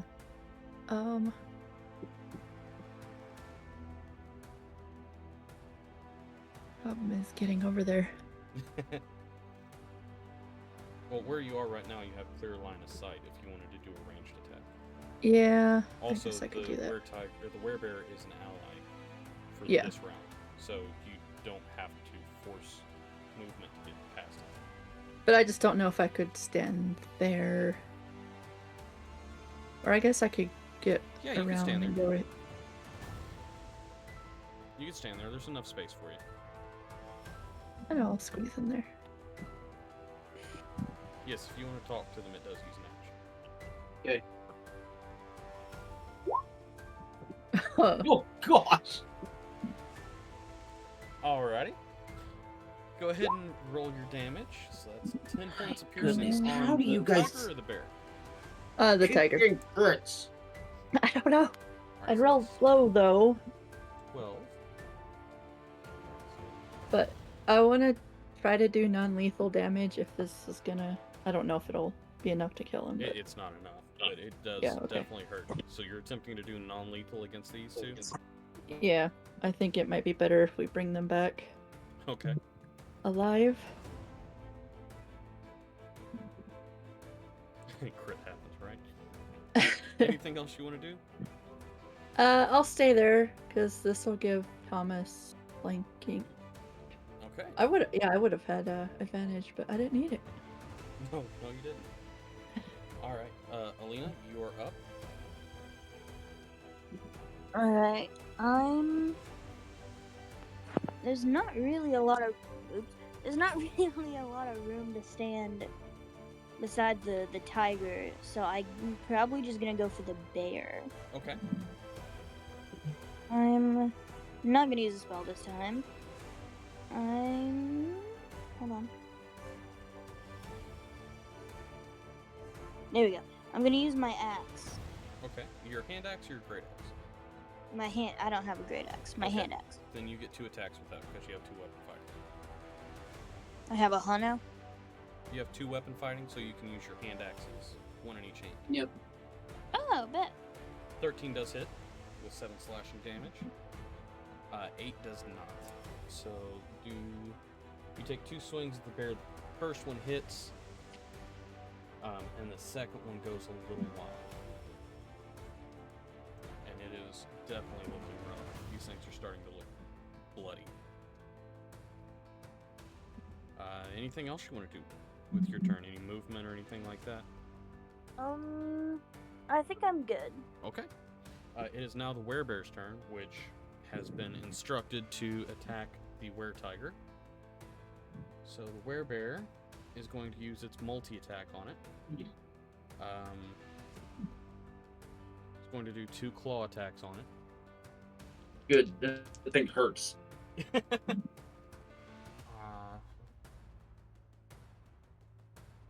Okay, that is a +7 to hit. So Let's change. both of those do hit. And that's 2d8. No, I can't change it. Once it's done. Alright, so 2d8 Yeah, you did say kill. plus Right. But it is back to its turn. Okay, so it's only for 1 round. Yeah. So that's 16 damage on the first one.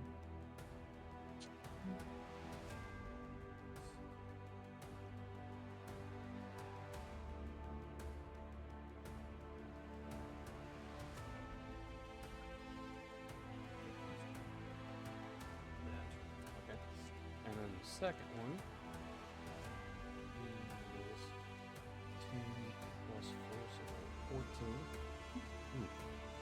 Okay. That were-tiger is barely standing, but the werebear now turns to look at your allies, Frydak, now that it realizes that it has been canned. Yeah. So yeah, after the fight, we will take our break. But that is the werebear's turn. Brings us to light with Frydak on deck.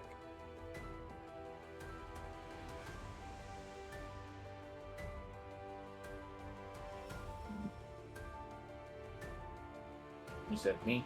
Yes. Okay. Line of sight on the tiger. 3/4 cover. If you were to move over to around where Alina is, you would have full vision of it. Or you could fly up. Well, Like here? this still has connection to the ceiling. Oh, okay. Never mind. Like there? Yes, that would be fine. Okay.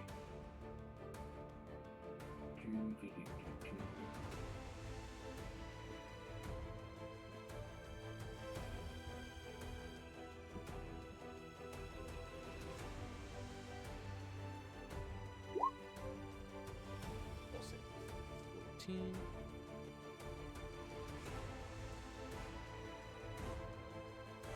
You can hit both of them with that, you know. Yep, that's for both. Oh, okay, cool. Okay, so this is a dexterity. Yes. Okay, so the werebear does make it. Barely.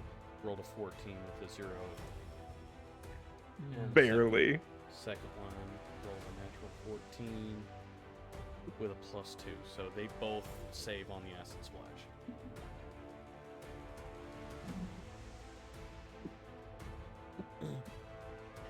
Is talking a bonus action or a full action? Oh, that's a bonus. Yeah, it depends on what all you're trying to convey as well. Oh, yeah. How far you're going into it. Magic missile. Okay, well that is an auto hit. Who are you attacking?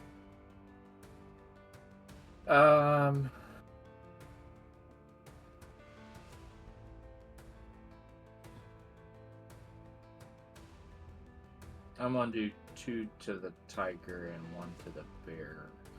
If the Okay, well let's roll tiger. let's roll your first damage on the tiger. Okay. I'm going for non-lethal on that. Okay. And you do non-lethal with a magic missile? You can. I thought non-lethal was only melee.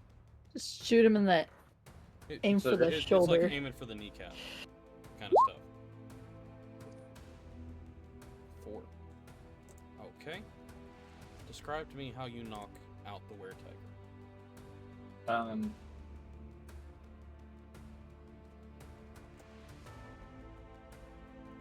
Well, it's force damage, so it's gonna be a strike to the chest, knock all the air out of him, and knock him out. Okay, so she falls to the ground and reverts back to her humanoid form and is knocked out. And that was one of your 3. So I'm assuming the other 2 go to the werebear? Yep. Okay, go ahead and roll your damage on those. 5 and 4, so 9 damage. Okay, so you drop the were-tiger, and then 2 more hit the werebear in the chest, and it tanks him, but it's definitely looking like it's hurt. It sits back and growls, lets out a bellow in your direction. Anything else you want to do with your turn? Any movement or anything? Let's see. That was 10 feet.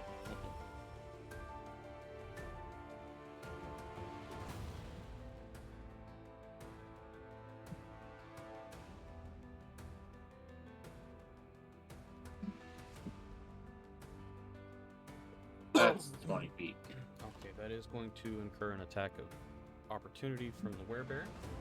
Even if I'm going, I guess I'm going It's catty corner. yeah. So let's see here. That is a 17 to hit.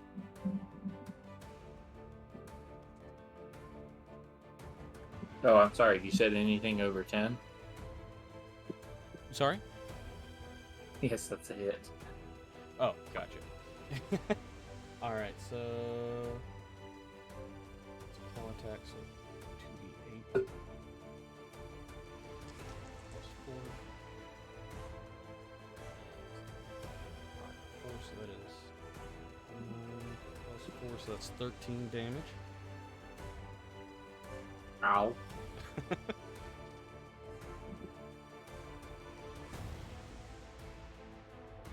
Okay, so it strikes out at you as you go through, but you do manage to squeeze past it. Brings us to Frydak. So I'm gonna look at the bear and just be like, "Are you done, or do you want us to kill you too, like we did your friend?" Okay. Roll an intimidation check. Oh, that's not good. No, that's not bad. Unfortunately, that does beat it. So was that a? So roll what? The werebear beat your He's intimidation not- check. He's not intimidated. So Dave. that conversation considered an action or a bonus action? That was just a quick word bout. It wasn't anything like trying to Alrighty, really Then- persuade it. I'm gonna. You said we can do magic as non-lethal. Mhm. All right, then I'm gonna cast Guiding Bolt. 24. That definitely hits. And that's going to be 9 points of radiant damage. 9 points. All right. Is that enough to knock him out? It is not. He is barely standing. I know, barely. I know. Everybody laughs as soon as barely comes out. All right. Anything else you want to do with your turn, Frydak? Do you want to move or do anything? I mean, I already did my talking was the bonus action, so Right. now I'm just gonna stay right here. Okay. Helena, you are up with Thomas on deck. Can't say we didn't try. This is true. So the tiger out, right? Tiger's out, yeah. And the bear's still standing. Mhm. Just barely. I knew you had to say it.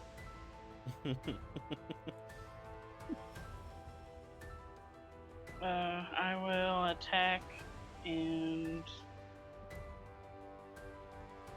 try not to kill it. Okay, so non-lethal damage. Go ahead and roll your attack. Ah, An 11 just hits. Definitely not gonna kill it. it just hit. Oh my god. Just, just hits. Watch, I'm gonna crit this or something. No, thank goodness. 13 slashing damage. Plus 2. Okay, well it had 11 hit points left. So tell me how you knock it out. I swing at it, but instead of with the blade, I conk it sideways with the back of my axe. Or the side of my axe. Alright, so Helena goes to strike, but her mind comes to her at the last second, and she spins the blade in her hand and hits it with the broadside of the axe. And the werebear tumbles and falls, hits its head on the cannon, and drops. And with that, you all are out of combat. So Go ahead. Robot. Robot. robot again. So, Mr.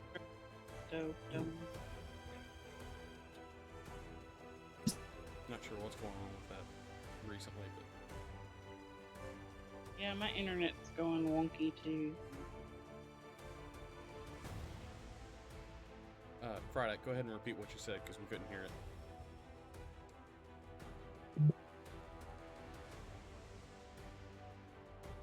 Right at type. No, they're not. They've shapeshifted back into their human forms.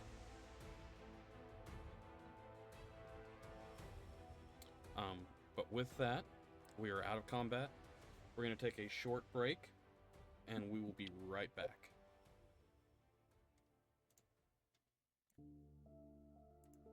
All right, and we are back from break. So we are out of combat. The were-tiger and the were-bear have both reverted back to their original forms and have dropped. So they are knocked out. What would you all So they like are to do? no longer in were form?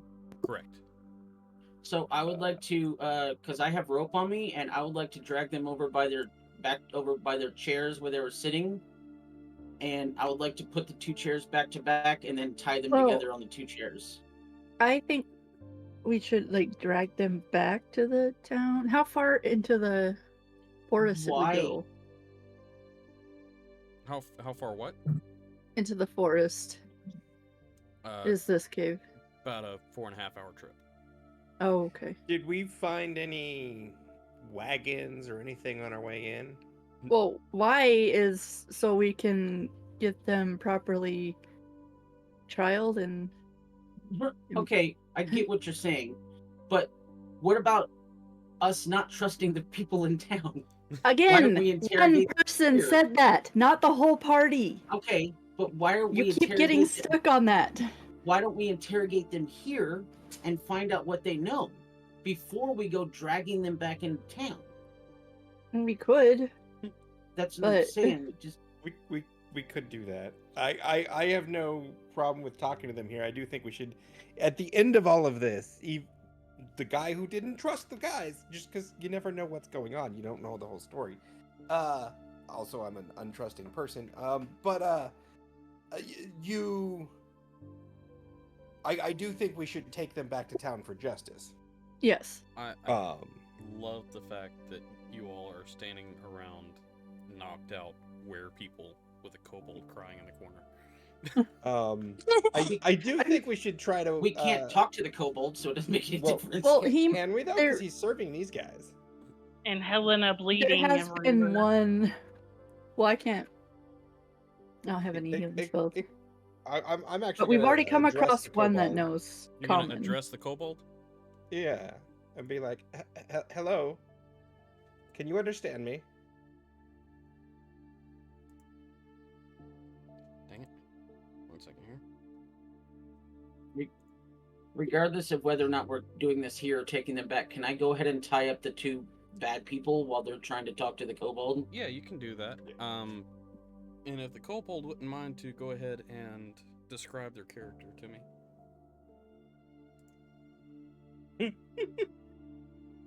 Well, my name is Napu. I am a red-brown kobold with scales and green stripes.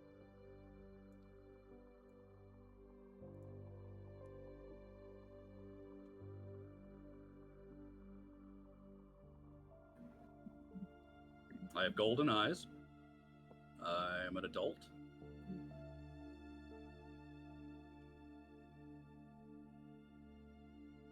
And I'm cowering on the ground crying. Again, I say, can you understand me? Yes, yes, I understand. I'm hoping we've helped free you and your people from these guys. What's been going on here? Can you tell us what's been happening? Very bad. Very bad. The big beast people hurts us. Poisons us. They can't hurt you anymore. But the big one can. The big one. Yes. Yes. They serve a master. Back there. He points down into the caves. Got it.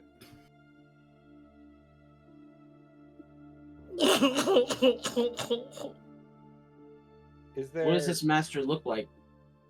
Go ahead and roll a persuasion check for me, Friday. Mustn't ask. Mustn't ask us. 12?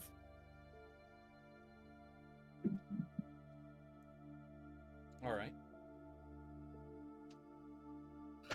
No one ever sees them. No one knows. The sounds from the cave. Goats. And terrible, terrible sounds.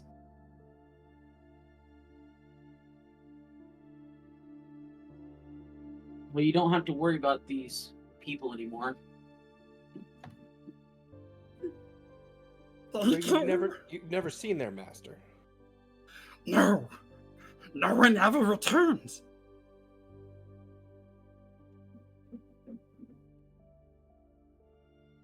The beast people go down there. But kobolds never come back. Is there more of these that serve him, or just these two?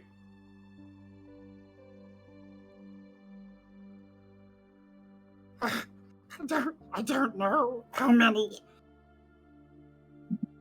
But you have seen others, or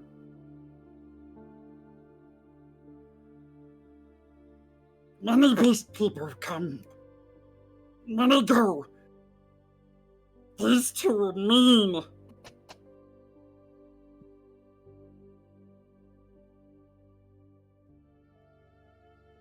we can see that. You should kill them. We do justice a little differently than that. But they will get what's coming to them. What? What's justice?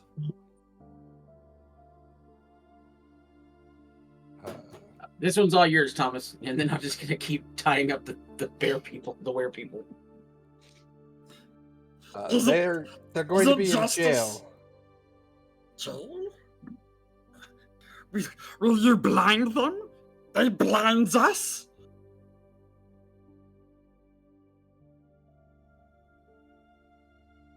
Will you take their eyes?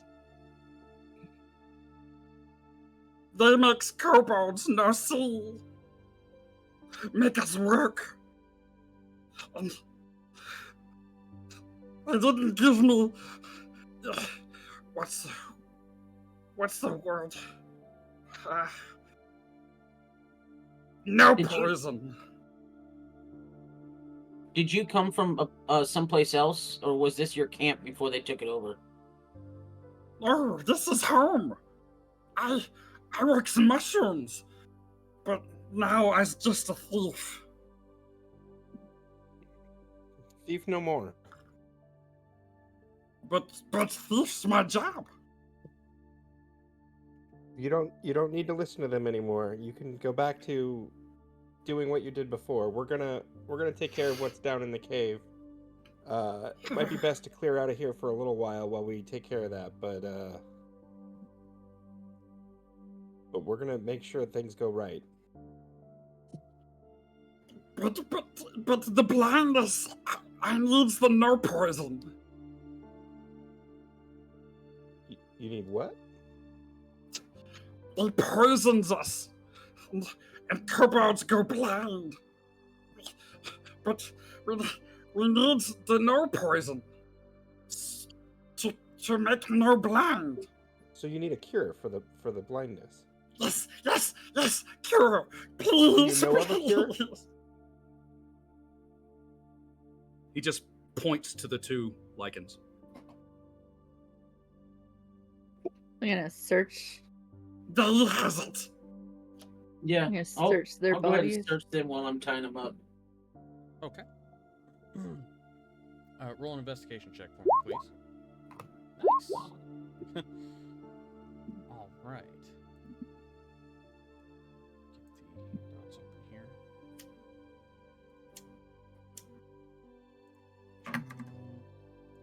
This handout. It's not what I want to do. Okay.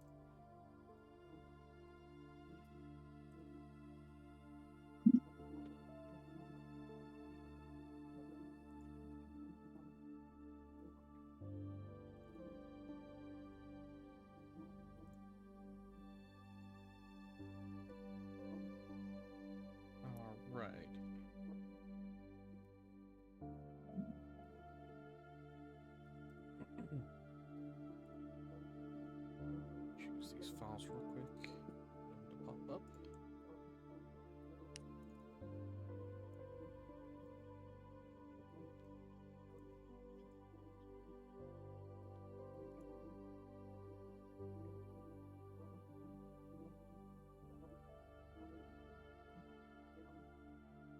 Alright, so Mouse, you find this, which should be in your journal now.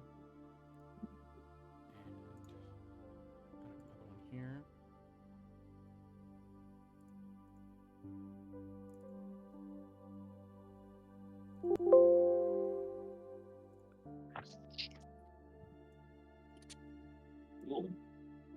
Alright, so can you guys see the note in your journal?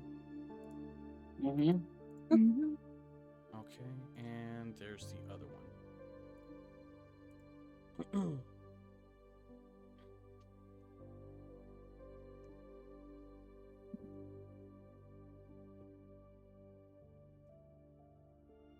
Alright, so I bring the recipe of the potion of restoration to Thomas. Okay. Interesting. Well, is this cure something they've given you before? Yes, that's how to make. But they come from over there in the kitchen. They come from the kitchen. So if we do a search of the kitchen, will we be able to find those ingredients? You can certainly try. All right. We will work for a cure for you. I know this is precious to you. Yes, yes, my precious. Yeah. I would like to go back to the kitchen and see if I don't know if I should because I have crappy investigation rolls. To see if those ingredients are in the kitchen for the restoration. Okay. I mean, at least 2 of them are common items. Right. I'm not sure about the mushroom. But Well, I think he did said something mention- about mushrooms. Yeah. Yeah. Moonwork mushroom, castor oil, and coconut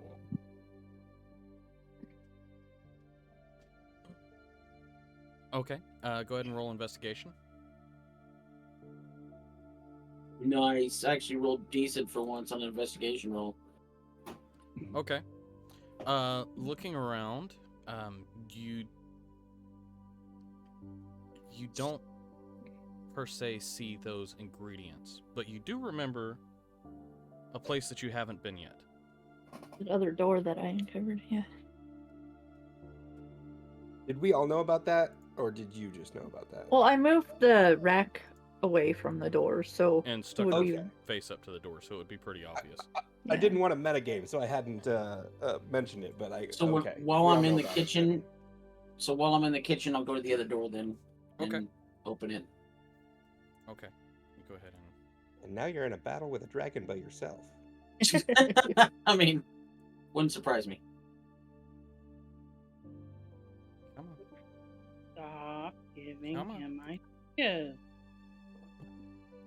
Come on. Do your thing. Do your thing, man. I can't sing the rest of the song. Why is the map not working? There we go. Clearly, you don't have D-Wild's skills with maps. All right. So, you would come in from this side over here, Roach. Right. Okay. Yep. Oh wow. You step out into an alchemy lab. Really? Yes. Is there anyone else in here? No, just you. Okay. Can I do, instead of doing an investigation check, can I do a medicine check to see if the ingredients are in here? Yeah, absolutely. You would notice right off the bat that there are several brewing stations active over here. Okay. So with my medicine check, would I be able to see what's currently brewing at these brewing stations? You would see a staging area. So the very first one is just pure water. Yeah. And then you would see what looks to be 2 separate types of potions brewing. One that has floating chunks of mushrooms, and one that does not. Okay.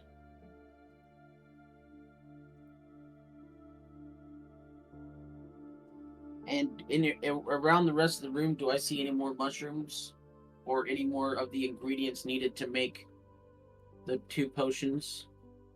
Over on this table, you'll see all the ingredients necessary.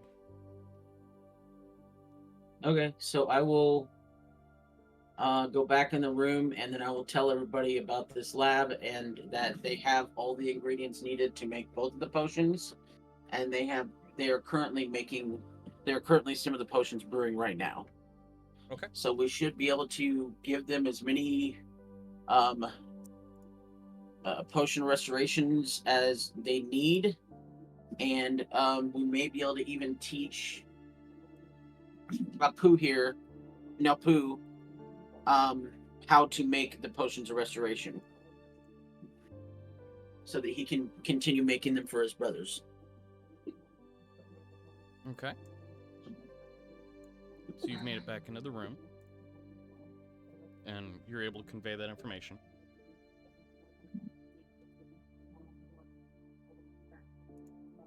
But yeah, Pooh, we can definitely make you many, many more of those potions of restoration, and even possibly teach you how to make your own so that you can give them to your brothers.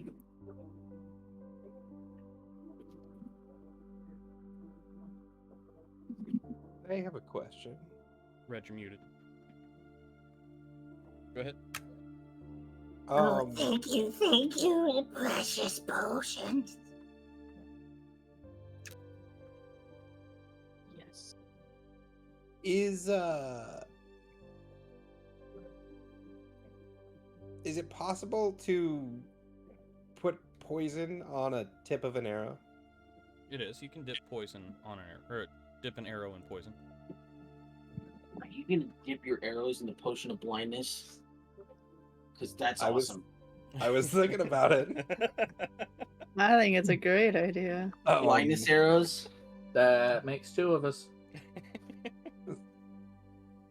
So having heard this, I may finish up what we're doing here, but the next thing I'm going to do is go back to the alchemy lab and grab some I vials or mean, Mouse whatever. has arrows too. So, have we decided what we're doing with these things? Because are we gonna continue down in the cave and try to fight the big monster, or are we gonna take these guys back to town and then? No, I think we should leave them tied up.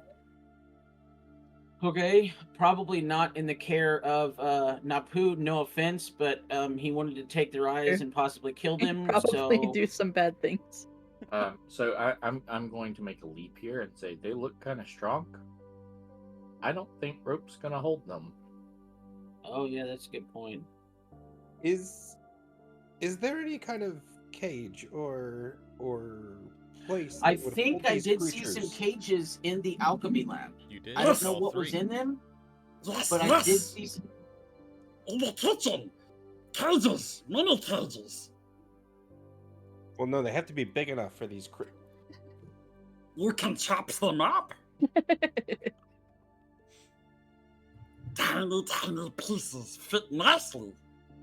The way that Werebear hit me, I'm basically gonna look at Napu and be like, I like where your head's at, man, but I don't think that's our style. So maybe we could find a cage that fits them, and if we want to add insult to injury, I say while they're still asleep, we give them each a potion of blindness.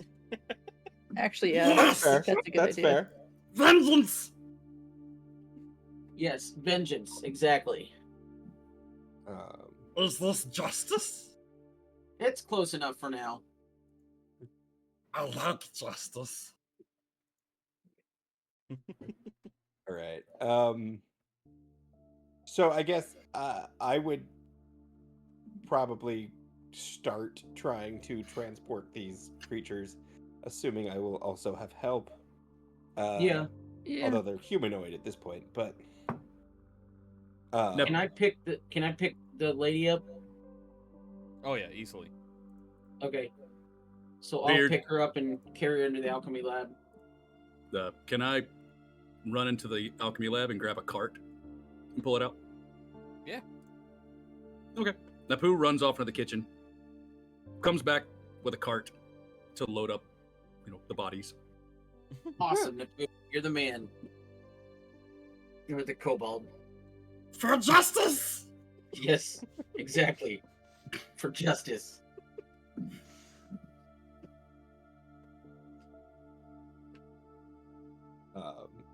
So I guess we go back to the alchemy lab and put them in a cage, and at this point I will grab as much of the potion of blindness as I can. And we give one to each of them after we lock them in the or before we lock them in the cage. And then I would also I'd grab a little bit of the cure if I could, like a couple doses in case.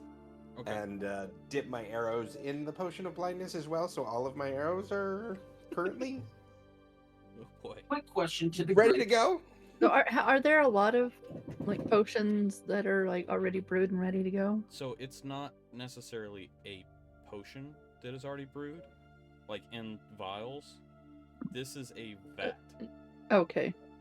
So I'll just dunk my arrows in there. All right. Like the tips of them Is- anyway. When we're in the alchemy lab, is that door that leads out to the kitchen, is that the only door? Yes. So, quick question to the group. Before we decide to go down the hallway to face this big bad thing, could we bar the door and take a long rest? Take a minimum of 6 hours? Is that going to be a possibility?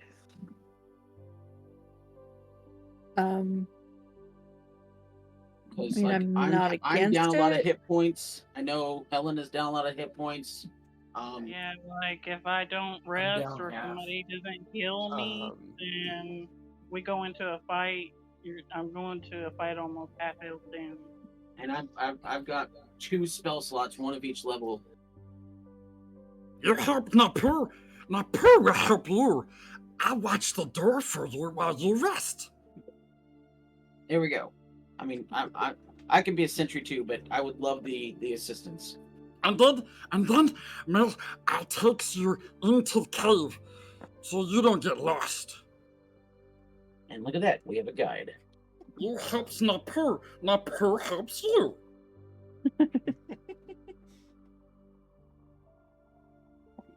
Yeah. How does Make sure that you Napu know note down the that your way? arrows have a blindness effect on them, or else you will forget about it later on. Oh yeah. That's fair. Uh, Additionally, like I still do want to collect some, partially because I'm assuming they won't continuously be blindness arrows, and partially because we may have other uses for this potion. Can I have precious now?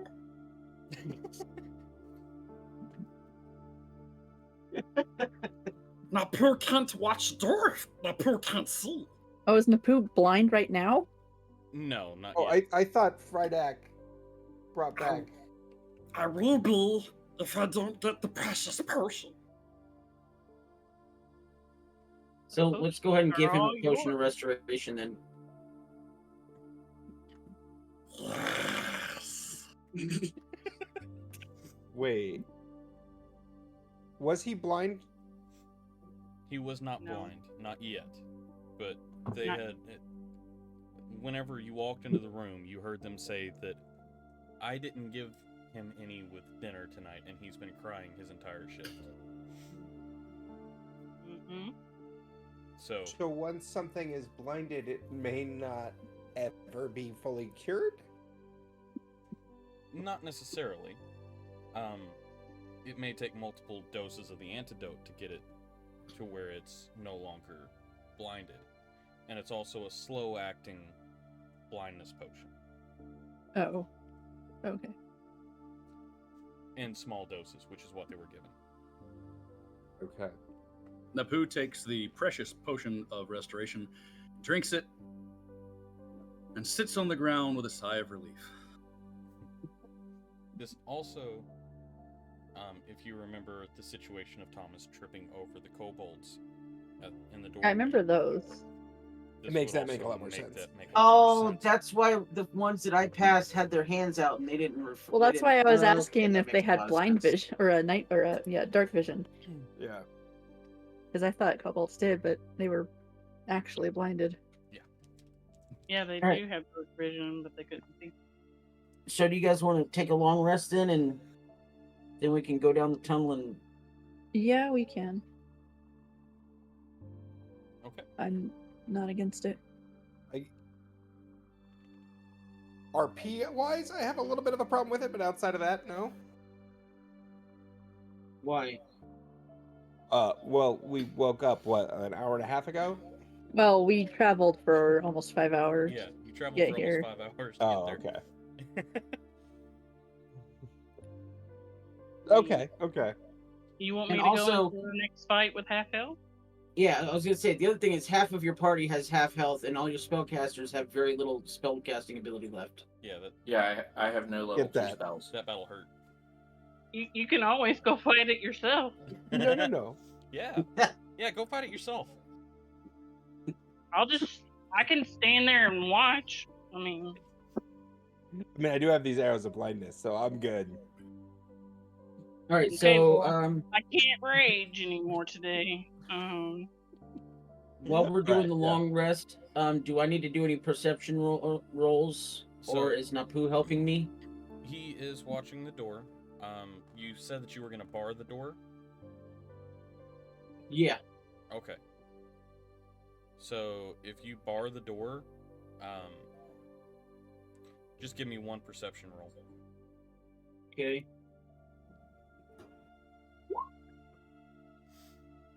Okay.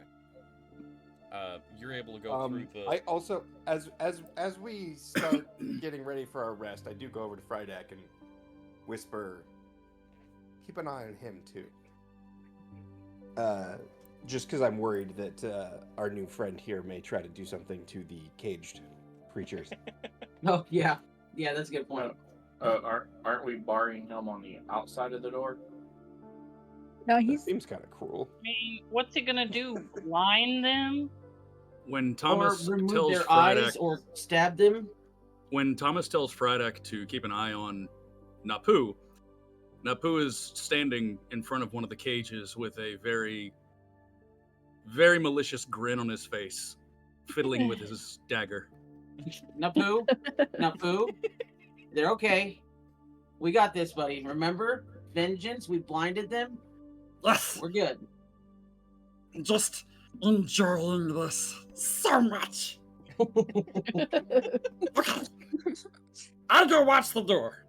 Okay. And Napu skips toward the door of the kitchen, steps out, and sits at the table they were sitting at, and eats all of their delicious food with extreme joy on his face.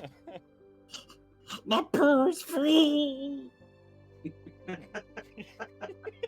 somebody gave Napu a sock. Oh my gosh. Yeah, wrong genre, but I like where your head's Not the at. way he said that though.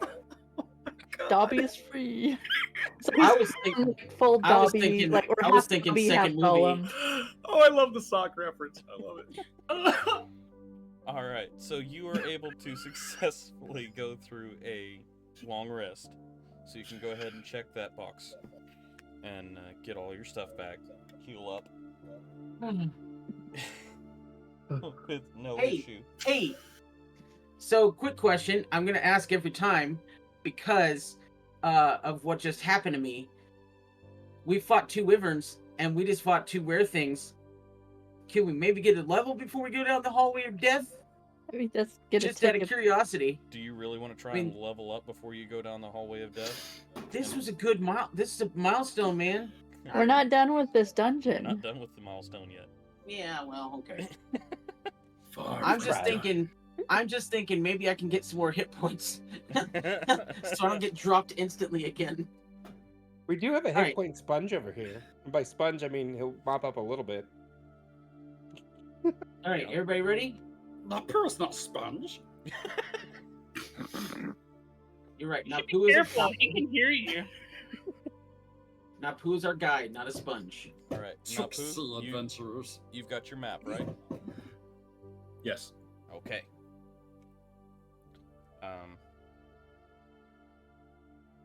You remember your first stop, right?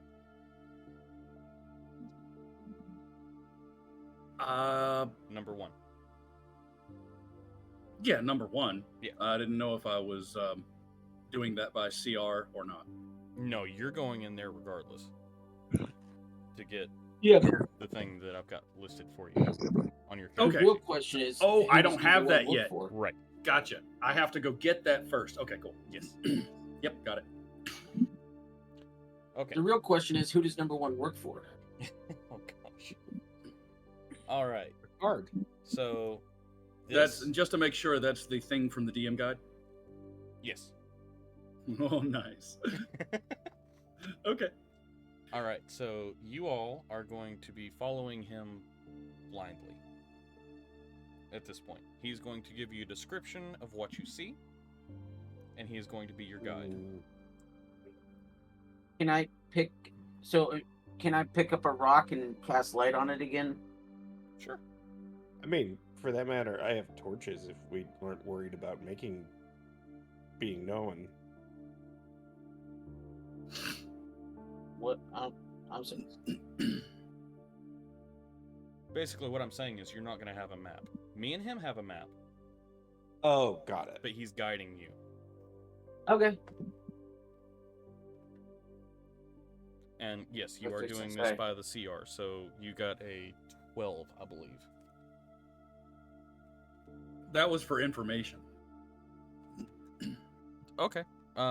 Somebody roll persuasion for me. Ooh. And we'll do it for his helpfulness. 16. Okay, let me write that down. Okay. Oh, okay. Oh. Oh, okay. That sounded not promising. I don't like there being 2 DMs right now. It's not 2 DMs. He just has. No, he's an NPC player. Yeah, he's an NPC player, and he has. Yeah, but sheets he knows for- more than I do. This is Napu's home. I know everything. This is true. All right, floor's yours. Are we ready? Wake up! Wake up! It's time to go! I think we're ready, Napu. Yes, follow me. Stay close. Easy get lost.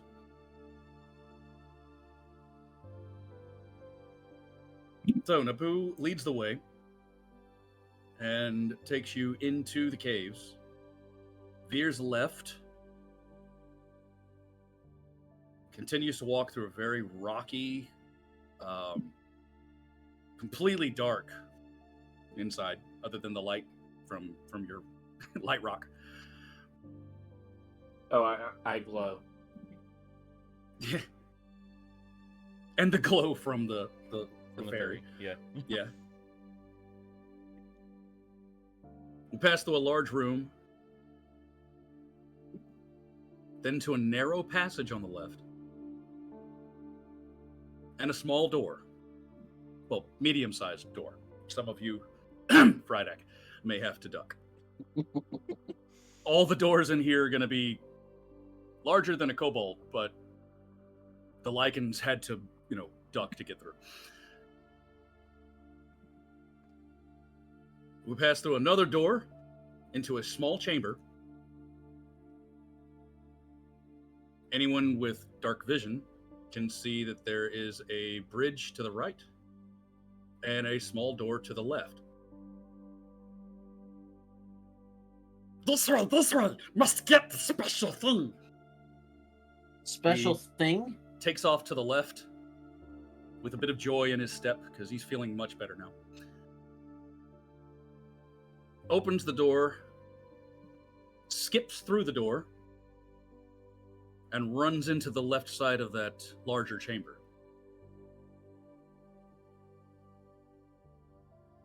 He starts rummaging through some items, and you hear clanking of metal. You hear, Where is it? Where is it? what do you do? What are you looking for? Hey, reread your help by CR.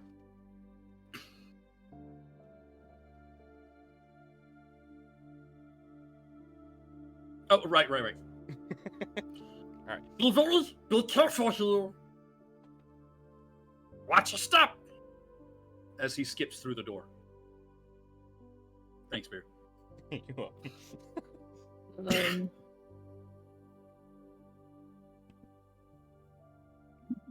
Okay. I'm not Well, gonna go through I the door. do have dark vision, so can I do like a perception what he meant? Yeah, you can do a perception check. Dark vision. I would like to assist her with a perception check with my light rock. Well, I guess we do Okay. have lights with the. Ooh, that's horrible. Okay. So with a 15, you would look down and notice a tripwire just on the other side of the door.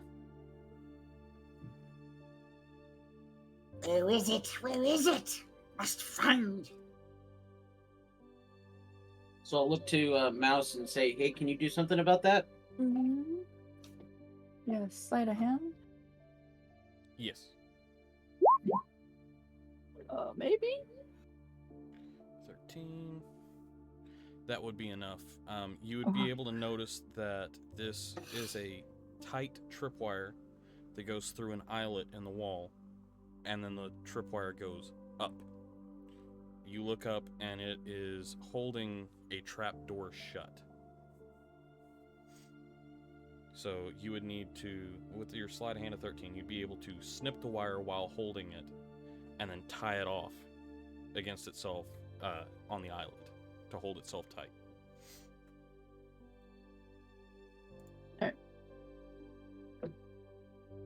So it's disarmed now. Yes, it is disarmed now.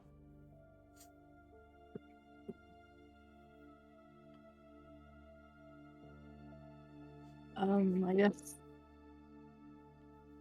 help him investigate. Okay. Or investigate before we walk into the room to make sure that there's no more traps, I guess. Or I don't know. Well, that perception check would be enough to have told you if there was any issues, but the investigation check there with an 11, Yeah, I don't know what I'm looking for, so I'm just kind of. just kind of looking around. Napu notices you disarm the trap and pauses his investigation. Good job. Good job. You're safe now.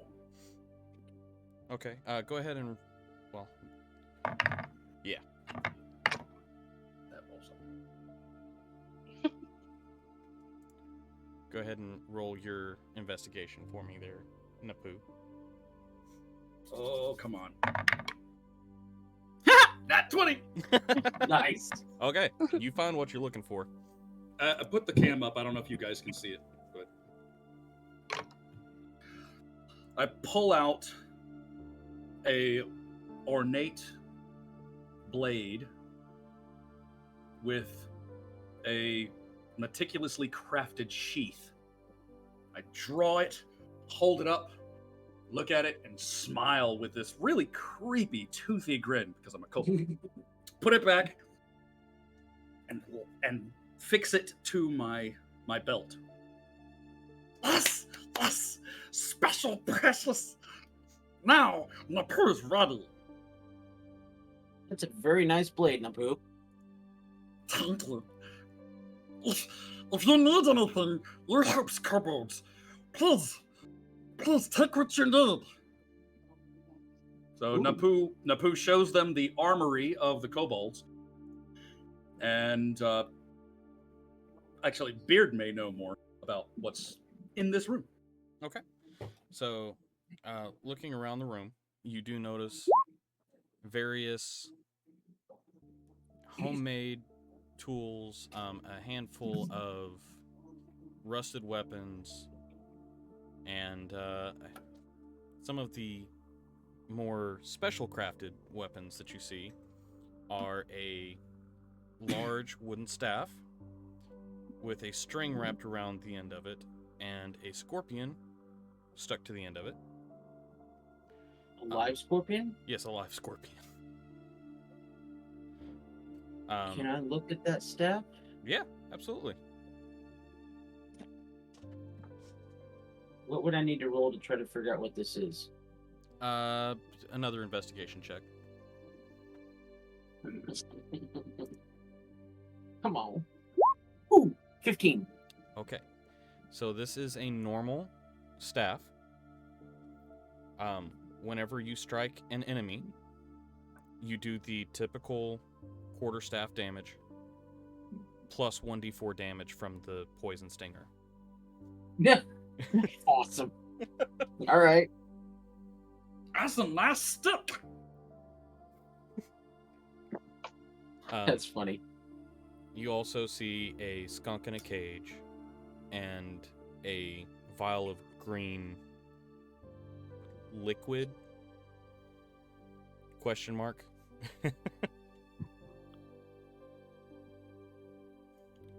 But that's pretty much everything you see in the armory. I'll take the vial of green liquid. Okay. Is there? You said there was some other kind of more common stuff. Is there anything better than basic leather armor that's either light or medium? So this is more weaponry than More armor. just weaponry. Mhm. Okay. And there's no like longbows or anything like that that would be advanced. Not any advanced, but there is a longbow there. I mean, I already have a longbow, Right. so I'm gonna pick that up. Okay.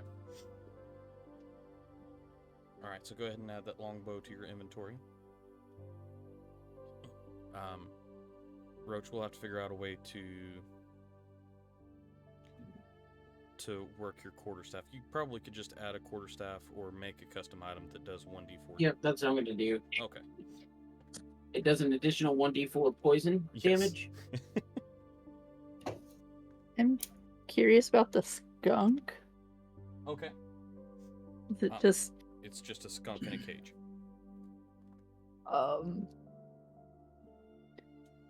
does it look like it's been fed? It does look like it's been fed. Okay. I'm gonna use it as a stink weapon. That's what I'm thinking. I mean, Light does the stink all the time. He does. And it saved y'all how many times? Hey, look, and now you can take the real one and it'll be real this time. This is Reggie. Reggie's taken care of. We like Reggie. So he's like your pet. Pat? I think we'll leave the skunk. Companion. Napu Yep, shakes his head and smiles, gives a little giggle. No, Pat. We'll eat it later. Okay, maybe we'll come back and take it with us. On the way out. Napu walks out of the armory door and over, straight across the small chamber outside the armory to the beginning of the rickety-looking wooden bridge. Here we go. Wait, is that a bridge or stairs? It is a wooden bridge. Okay, rickety-looking wooden bridge. Built by kobolds, for kobolds. Something tells me Friday shouldn't go across this.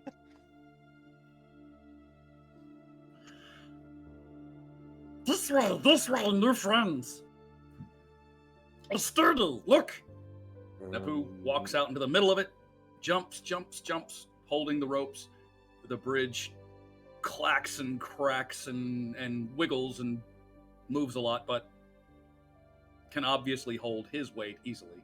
How much does this creature appear to weigh?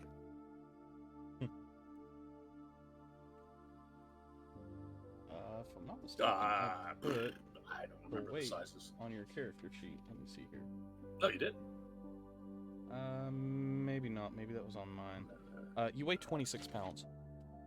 Okay. So, I'm not Oh. sure. I see it holds his weight just fine, but and I assume several of them could probably cross this at once, but a little heavier than these fellows. I mean, I'm only like 114. It's not deep. It's not deep. Is there another way across? So looking on both sides of it, you see that it is a rickety bridge that covers a small dip, and you have stone walls on both sides. See, it's not deep. It's not deep. Now, when you say a small dip, is it like 2.5 feet. we drop. could walk down the dip Oh, and okay. just cross? If the The- bridge broke, it would drop 2.5 feet. You would Okay. be, yeah. It's the gap underneath the bridge is as tall as I am. So at that point, It's more convenient to just walk straight across than an actual Yeah, hazard. They flattened a drop, essentially. Yeah. And Got it. There's So at rocks that- on both sides directly up against it. So if you're really concerned with it, you could attempt to stick your hands out on the wall and your feet out on the wall and waddle across the rocks instead. Or there's pickaxes in the armory. I mean, you could mine your way around it if you want. That might take a while. wait, is there a reason we can't just jump down into the 2.5-foot hole and then pull ourselves up on the other side? I don't probably The rock not. walls are Up right against the bridge. beside this bridge. The bridge is like it was just a dip in the floor, and the kobolds built this bridge straight across Because the dip's as inside tall this as they are. single tunnel. Okay. Because I am only 4'8". That's why. You can cross it easily. Friedak would make the bridge make terrible noises, but it'll hold it. Okay, I do think we should cross it one at a time. Just in case. I'm going before Friday. Helena goes. I'm right. I get a smirk look on my face and I just float over the bridge.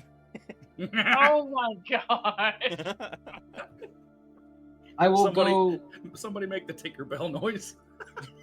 All right. So who's going first? Listen. Well, I already ran across it, so. You ran across? What's your weight? Yeah. 185. Okay. You make it across to the other side, no issue. My mouse will just run across too. Okay. And your weight? 118 Okay, yeah. No or problem. 114. Thomas will go next. I don't remember, but I know I'm less than 150. You were about yeah, I was gonna say you were about 150. Okay. No issues there. Who's next? Hold I on. don't think Alina will have any problem either. What's your weight, Alina, in armor? Oh, my armor. Hold on. My weight is 114. My armor. What's my armor? 55 pounds. 55 pounds. You're still lighter than Helena Yeah, was. you felt lighter than me, and I Alright, ran so across. you make it across just fine. That leaves us with just Friedak to cross. So Friedak watches everyone run across the bridge just fine, so he's just gonna cross the bridge. Okay. And you're 400 pounds? 500. 500. Ooh, gosh. Oh. Yep. Okay. Roll me a dexterity check. Check or saving throw? Oh, A check. really? Yep. I would have never thought 20. that something could have gone wrong. 500-pound robot crossing a rickety bridge. Okay, so with a 20, you position your feet on the sides where the bridge looks the most sturdy, and work your way across. Your foot does crack one of the boards, but you don't go through. Okay. Okay, and Cool. with that, all of you have crossed the bridge. Looks like your guide ran away for a second. How much of a guide? Our guide said that the hulking piece of wood would not have a problem going across the bridge. Well, he didn't. He got He through. didn't. He made it across. Yeah. Nobody else is on it though. See, I told you it's strong. This way, this way. Napu continues to skip down the larger and larger chamber. Again, rocky walls. This has all been hand dug out in several places, but it's a natural looking cave. He passes down a narrowing path to the left and approaches it's a kiln and a crafting smithing area. Be careful. Be careful. Don't get too close. This is smithing. The exhaust is burned.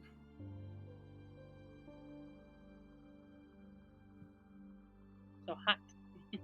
So he passes by the kiln, and there's a small path, small exit of the chamber to the left, where he skips through again, turns around, and looks at you and says, Watch your step.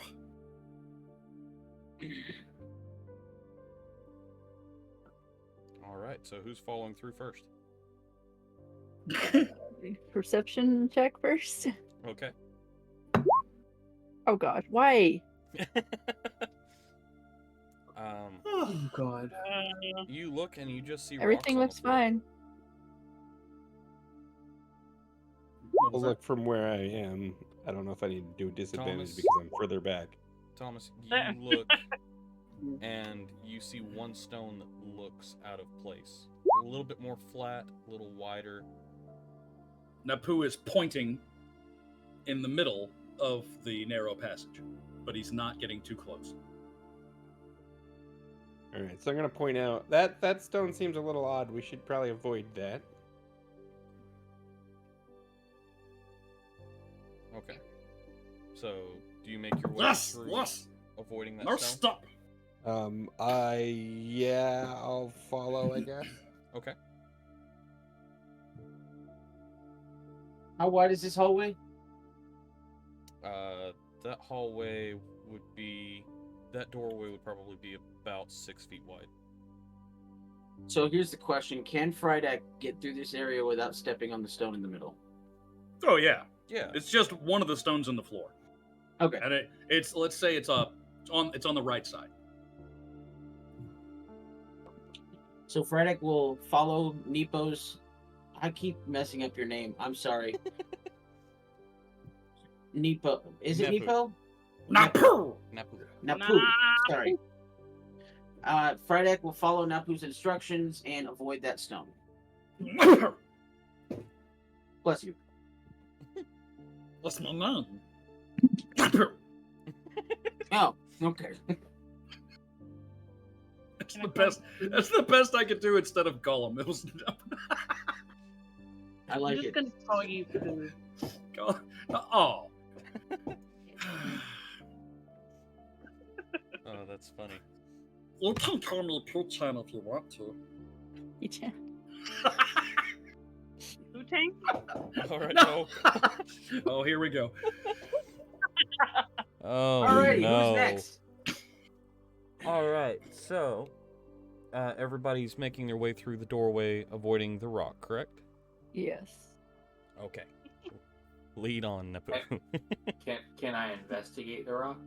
Yeah, you can, if you'd like to.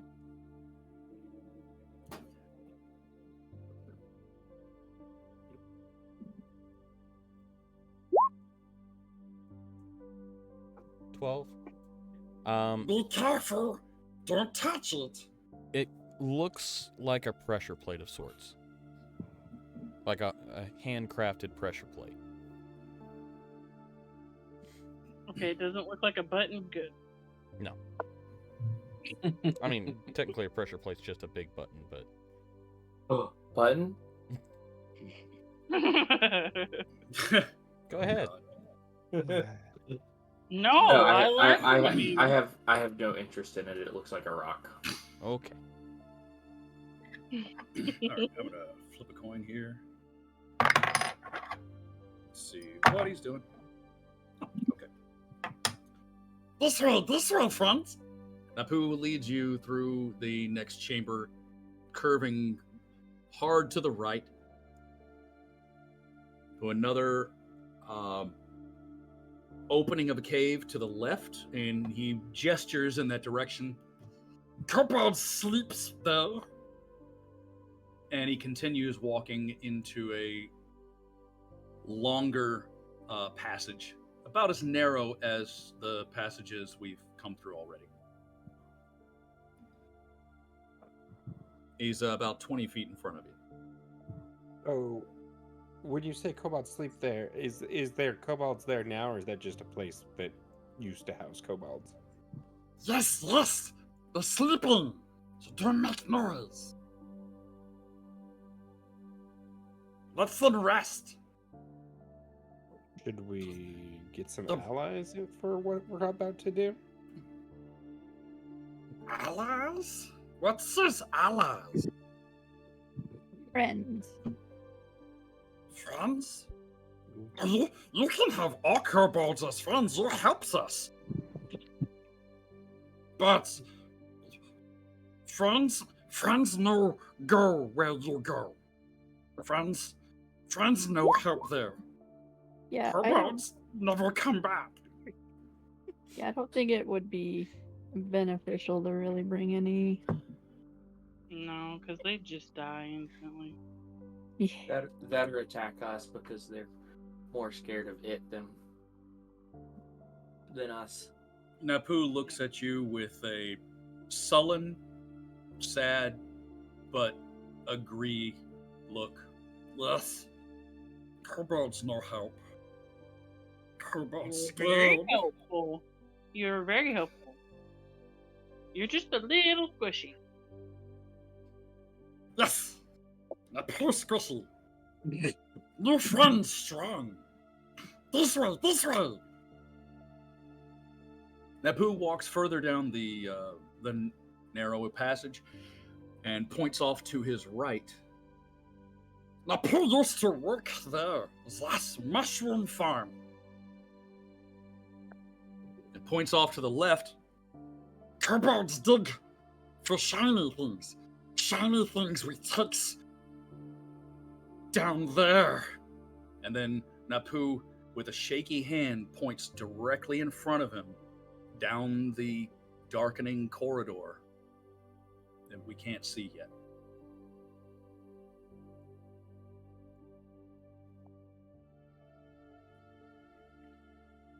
It's probably going to be a horrible idea, but I would like to take my light rock and chuck it down the dark corridor. Well, I mean, we're heading that way, aren't we? Yeah. Think it I would mean, be. yeah, but I'd like to see what we're getting into. I have dark. Roll an attack roll. And Beard, tell me what that is. Okay.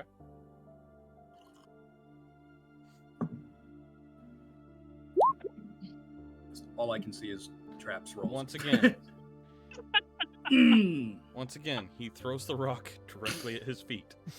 Nobody taught Frydek how to play catch. Yeah. He's really sadly just gonna pick up the light rock and then hold it in his hand and be like, "Never mind." Well, we know what we're gonna teach you next. Napu holds out his hand. You want me to try? Sure enough, Pooh, I bet you can throw better than I can, and I'll hand him the light rock. Napu puts the light rock in his sling and fires it down the corridor. Oh, that went way off the 16. 16. Okay, so The rock goes straight down the hallway, bounces off the wall, and lands right in front of the tiny opening into the next chamber. that's How exactly tiny where are I we had talking? my marker. The small. It's a kobold-sized opening. Okay. You know, well, medium-sized. You know, Yeah, you medium. guys, the tall 6-foot creatures have to dip down. Anybody under Excuse 5 me, feet just walks through.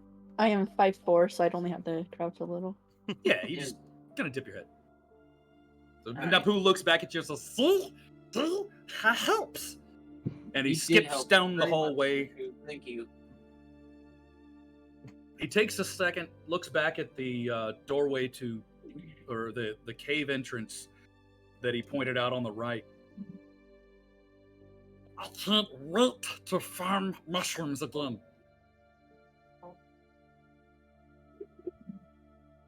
And he turns around and continues to walk down the cave corridor.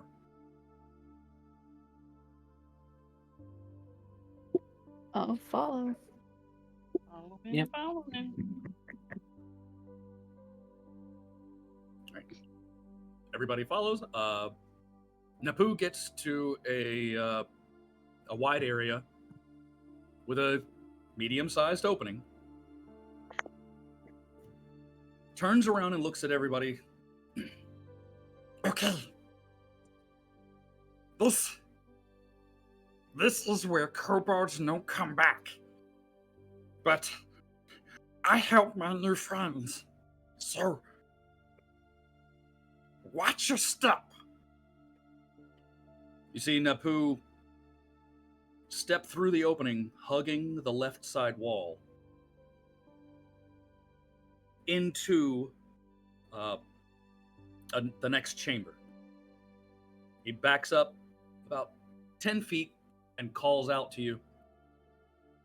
Okay, friends, it's safe. Just be careful. So when we were walking, could I pick up my light rock again as we were walking before from where he threw it, so that I have it back? Yeah. Well, you haven't crossed into the doorway, but Yeah, you as haven't crossed into the doorway, but it would be right in front of it. Oh, okay.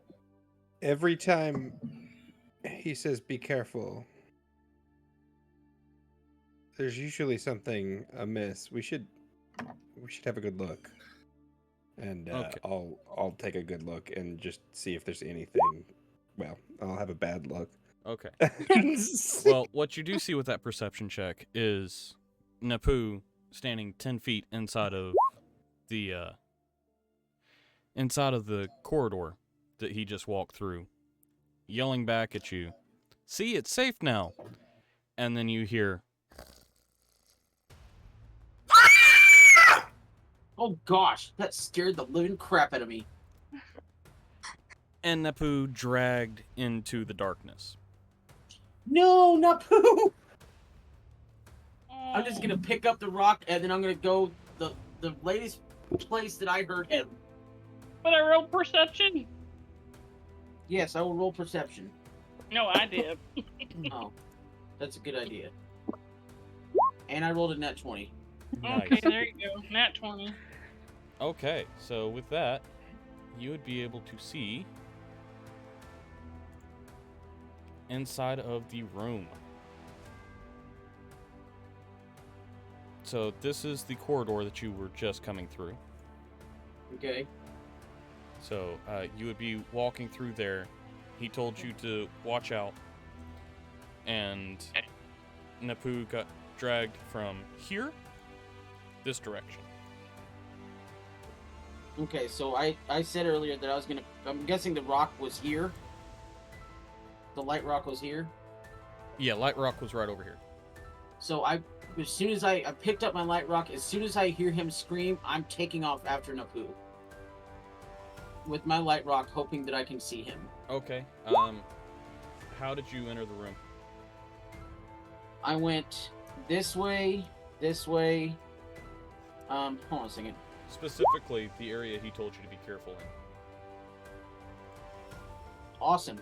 Yep, I followed Napu, and probably just triggered the trap. No, did you stay on the right side or the left side? I went. Okay, I heard Napu scream. When I picked up the rock, I saw him being dragged this direction, so I ran in and went that direction because I was afraid for my new friend. Okay. And I probably stepped on a trap. So I meant particularly in the doorway. Did you stay to the left or the right side? Did you follow his directions, or did you just charge in? When I heard him scream, I don't think I would have worried about a direction. I just ran through trying to follow him. Make a dex check, please. Okay. Dexterity saving throw? Yep. Or dexterity check? Saving throw. 11. Okay, that's enough to make it through.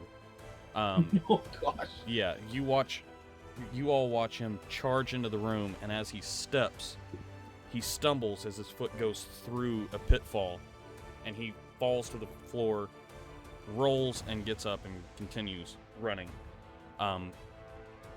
All of those who are directly by where he is see a pitfall trap with spikes at the bottom. It was a dex save of 10 to not fall in it. Oh gosh. Yeah. But the He got trap is lucky. exposed now, right? Yes, the trap is exposed, so it will be a lot easier to see. That being said, there's also something else exposed that Oh. Frydak can see now.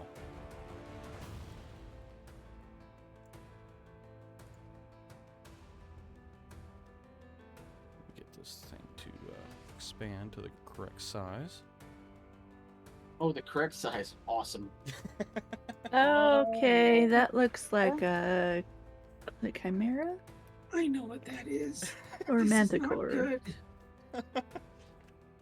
This is not good. Mm, That is, in It's fact, a something. chimera. Okay, I was right the first time. It's a tiger. It's technically like 3 different creatures all meshed into one. Yes. You do not see Napu anywhere, but you do see this creature. Okay. So it is a creature. It's monstrosity. May I? Oh, okay, never mind. That being So I- said, go ahead and roll initiative. Hey. Sorry. Hey, what? Nothing.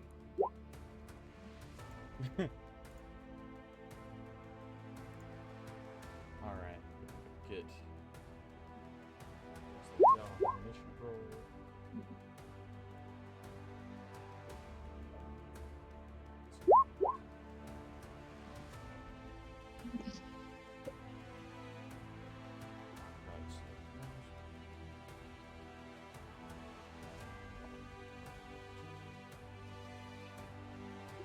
I don't know how I rolled so high.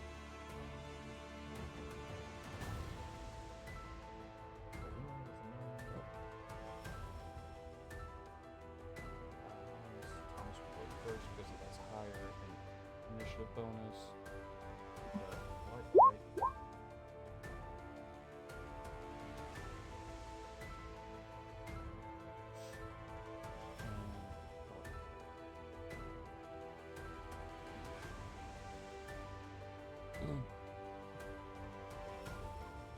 Okay.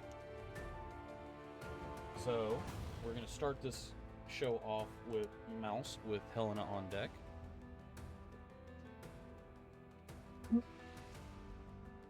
So Mouse is gonna skirt the pitfall. Okay. I'm going to take Napu off of Or Napu. So Pooh left the map? Did he get 8? here. I guess you'll have to. I'm gonna be really sad if Napu got 8. This would not be the first creature we saved from the belly of a beast. That's true. Yeah. I'll save you, Napu. There's fire in this belly. So I'm I'll try. going to use my short bow. Okay. Okay. Nice. Crit immediately. I don't get sneak attack, but that is a blinding arrow. Oh, okay. So that'd be 14 damage. Yes, so that is 14 damage. Make a saving throw on that. DC 14.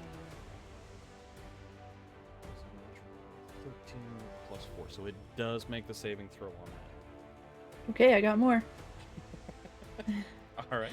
And is there any way to... Is there, like, someplace I could maybe hide behind something. So You can hide behind me. yeah, you could hide behind Frydak. This I'll is a try to do that then. this is a bridge, so you could hide on the other side of it. These are pits. Actually, yeah, I think I'll try to hide behind the bridge Okay. area here. Go ahead and roll a stealth check. Kind of for where me. I was. Okay. Noise. You fade away without any issue. It was probably focused on Frydak running at him. Right. Running at him, screaming. No! All right. Helena's turn with Frydak on deck.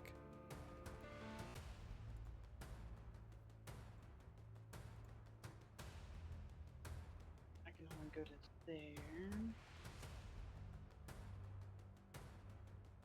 I come up to here and how far is it? Right. Probably not big and probably can't throw my great axe at it. No. I don't want to throw my great axe. I'll throw my javelin at it. Okay. Another 20. That will hit. Big money. Plus 2 is 8. Oh wait, I'm not raging. Can't rage it. Right. And that is my turn. Okay. So 6 damage. Alright, Helena runs out and throws a javelin. It sticks in the side of the dragon hide. And the dragon head turns towards you, the lion head turns towards Frydak, and the ram head is looking for the rogue that just hit and ran away. This brings us to Frydak with Thomas on deck. Okay, so I have a question for you. Okay. Would I be able to do, and hopefully it's a bonus action, would I be able to do like a bonus action to some kind of roll to see if this is considered a creature or a beast? Or none of the above? You could roll a nature check. Ugh. Ooh, that's not bad. Okay, with an 18. You would learn that this is considered a large monstrosity. Right, but is it still a creature then? It is not. It is considered a monstrosity. I don't agree, but that's fine. I'm going to cast Guiding Bolt Okay. at a second level. All right. Go ahead and roll your attack. Does an 18 hit? No, 25 hit. 25 does in fact hit. So that's going to be 11 radiant damage. Okay. And the next attack against it gets advantage. Correct, because it's all shiny now. Yep. So I'm assuming that nature roll was my bonus action? Yes, that would be your bonus action. Okay, so then I'm going to do nothing Okay. but just scream out, Hey, "No!" you did a lot with that Yeah, you bolt, did. though. You did a whole lot with that round. Okay.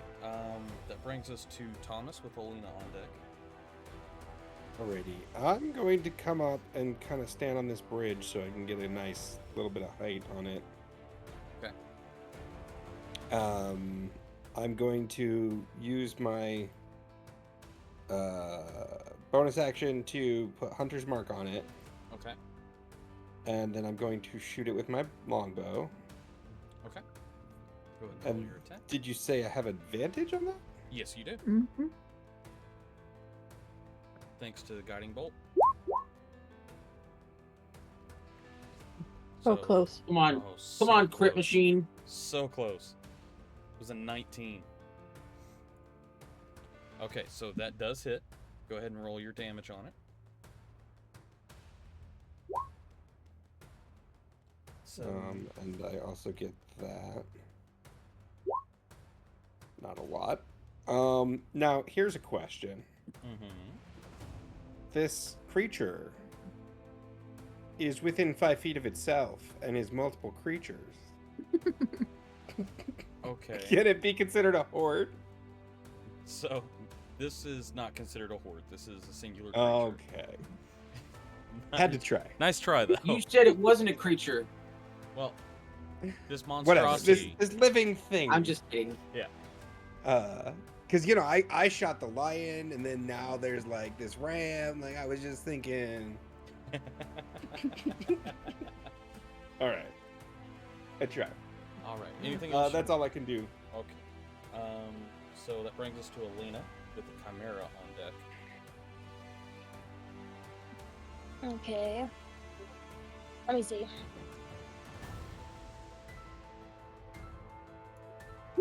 Okay, so I'm there. Who would be... Let's see, I'm assuming Fryadak and Thomas would be really good long range, and I'm assuming this thing can fly considering the wings that are the same size as its body. So we definitely need some long range. Who else is good at long range? Oh. So that would be the fairy and The fairy. the fairy and Thomas, I believe, would be the two big long range. Sorry to Right. interrupt. I did use my arrows, which are, in fact, blindness arrows. Oh yeah. Mhm. Okay. Good. Well, that's a natural 17. So still making Okay. the save on it. Okay. Okay. I'm... Oh, wait, hold on. What did that do? Hold on. I got this, guys. There we go. Do That it. button. You did And it it's twice. not... Oh, But it's okay. I only meant to do it once. So who are you selecting for the D4? I'm gonna do Thomas and the fairy. And then Frydak's got, like, some sort of laser, like, freeze beams, doesn't he? No, I have guiding bolt, and I have some other long range stuff that I can do. I've Yeah. got my bow. Ooh, that's fair.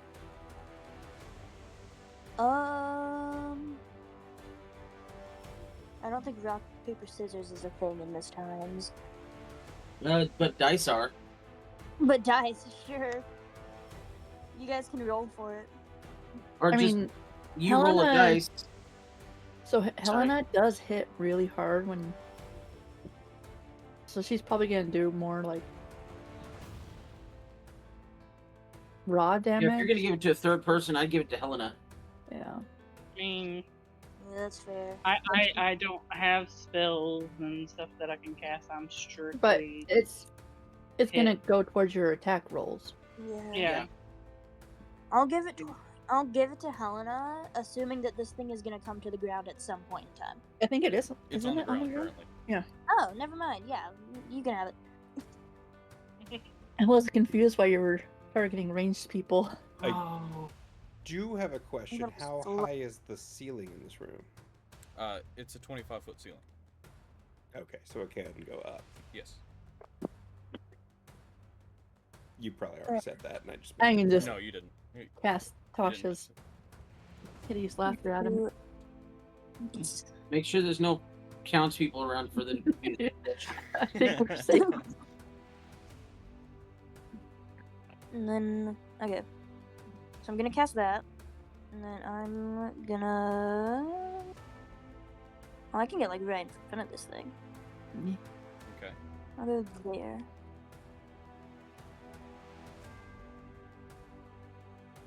And try not to step on that tiny campfire next to it. Okay, and then that'll end my turn. Okay. With that turn ended, it is now the Chimera's turn, which is going to turn around and notice you standing there. And is going to do its multi-attack on you. So, crap. I'm sideways. yeah. So let's go ahead and get these 3 attacks. Can I going. yell and distract? A yell wouldn't do much. If you had like biting words or something like, or eye bite or something along those lines, it would work. There are specific spells and feats for that, but you wouldn't have those at the moment. So Yeah, it's going to speak with animal. yeah, it's going to make Speak 3 with attacks animal. against Alina. Oh. All three of them? I'm sorry. Got 3 Yeah. heads. I'm sorry. So it's going to make a bite, a horn, and a claw attack.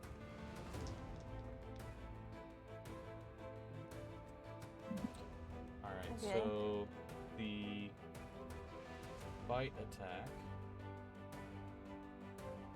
is an 8 plus 7, so 15 to hit. That does not hit. Okay. The horn attack is a 15 plus 7, so a 22 to hit. That one does hit. Okay, so get the gold out here. That's 9 plus 4. So that's 13 points of bludgeoning damage from the horns. And then Okay. the claw attack is a 9, which obviously misses. Yeah, that's not good. Alright, and with that, it is going to fly back this direction and perch up here. That does incur an opportunity attack from you, though. For me? Yes. Okay.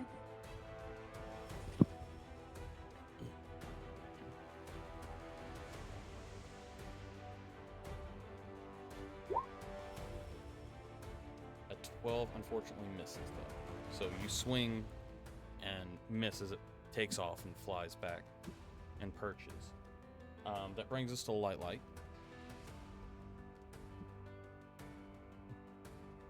With mouse on deck. Okay.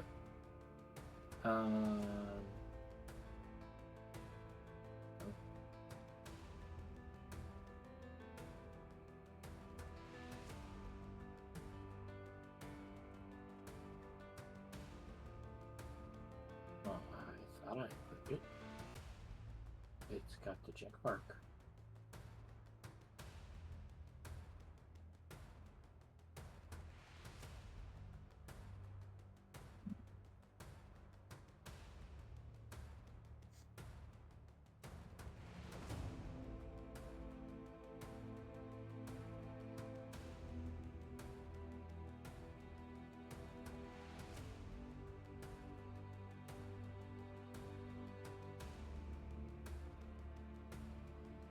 Alright, so what have you got planned? Longbow. Longbow, okay. Go ahead and roll your attack. Have you equipped it? I did earlier, but it's not showing as equipped. Just go into your inventory and check the box then.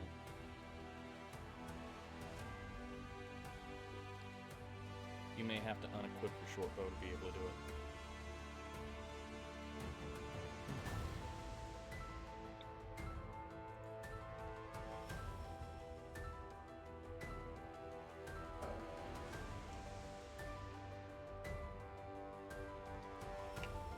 I'm checking that didn't do anything for the short bow.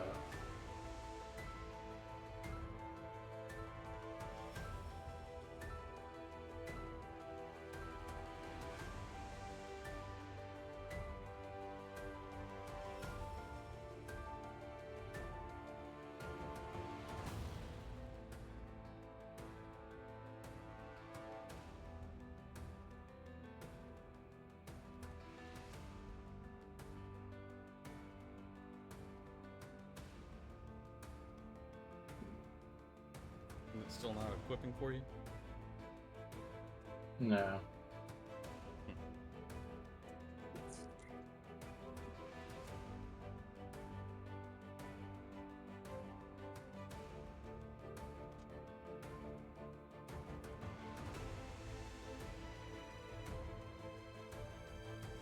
It's the same modifier as the short bow, right? It should be.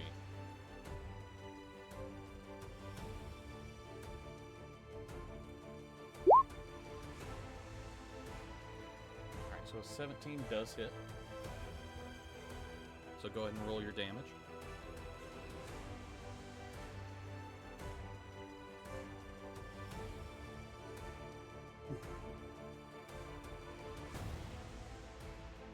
Okay, so it's 1d8 plus 1.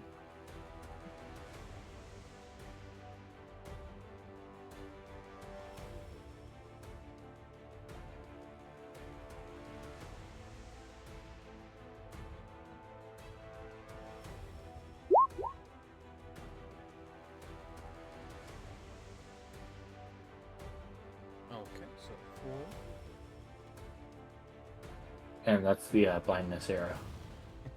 Alright. So another saving throw. That is a 6. So let me roll a d4 here. So that's number 1. So you strike out and fire that blindness arrow, and it hits the ram's head, which means that the horn attacks now have disadvantage.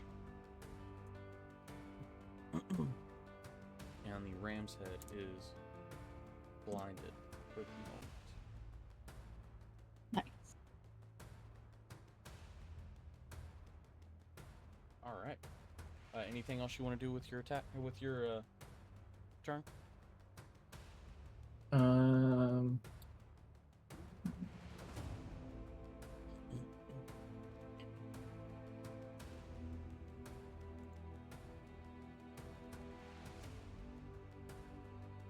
Move over here, I believe.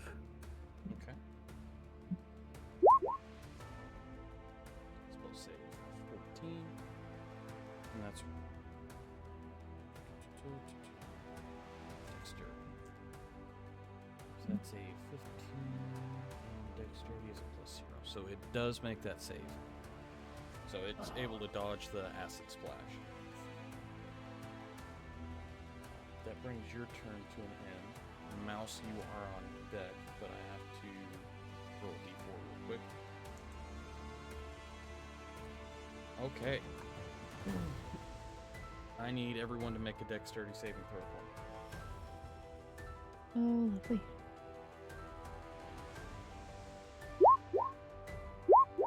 That's not good. Oh no. Okay, so Don't, whoever she gave bless to, don't forget about your extra D4. yes, if Yes, that'd be believe it was- Helena. Thomas and, Light. Yeah. Ooh, nice. So mine will be 22. a 10 with 6.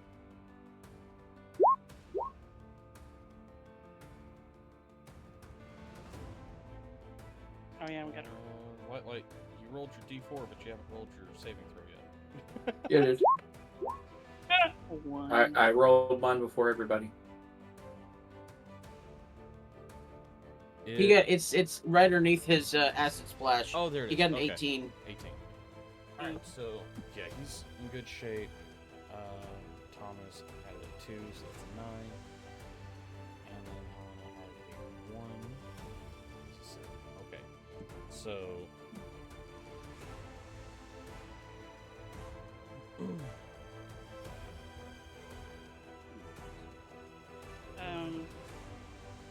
I do have a dex on some effects. I have advantage on some dex effects. oh, what kind of Is it danger sense or something? for No. being raging? Mine. No. I don't have to be raging. I don't think. I know you have advantage on strength, athletics, and acrobatics while raging. What's the stipulation for advantage on dexterity checks for you?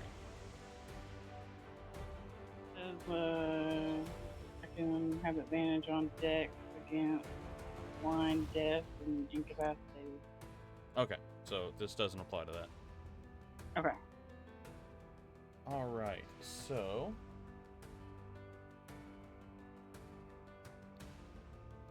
let's see.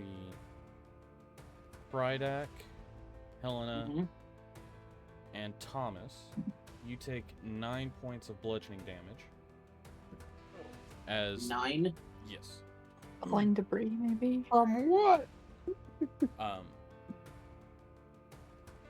Mouse, Alina, and Light, you take 5 points.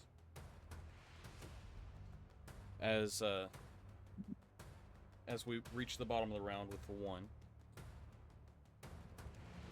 the cave starts to shake, and stalagmites start falling from the ceiling. Yeah. Or stalactites start falling from the ceiling and crash down.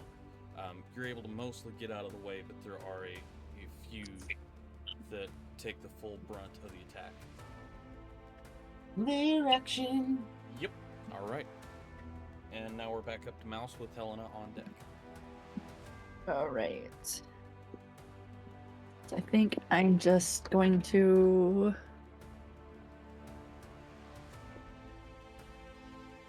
Oh, yeah, I think I'm just gonna short bow again, but I'm hidden, so I should have advantage. Okay. And I need that. Oh, what the? Okay. Oh no. All right. Very yeah. advantageous. Advantage doesn't matter. Wow. Okay. So but with that, I'm gonna try to hide again. Okay. Go ahead and. Oof. What the? So you think that you're stealth, to the best of your knowledge. I'm right now. I'm so good, guys. Um, Best rogue. You pop up and fire off an arrow, and it goes wide as you pop back down and attempt to hide. But as you pop down, a little bubble from the lava comes up and startles you, so you scream and hop back. You're not quite as hidden as you want to be. All right. That's funny. Helena, you're up with Frydak on deck. Alright. I'm going to move down here. And I'm pretty sure I 35 feet. Let's do 30. That's all I can do. The javelin. You don't have a javelin anymore? Well, I do have a javelin, but it'll be at disadvantage. Yeah. Okay. What? Hold on a second. Well, the 30 feet is the short distance. What's the other Yeah. distance? 120. Yeah, that means you can go up to 120. Oh, okay. So yeah, you can use your javelin. Okay, I'll throw another one. See what happens. Okay.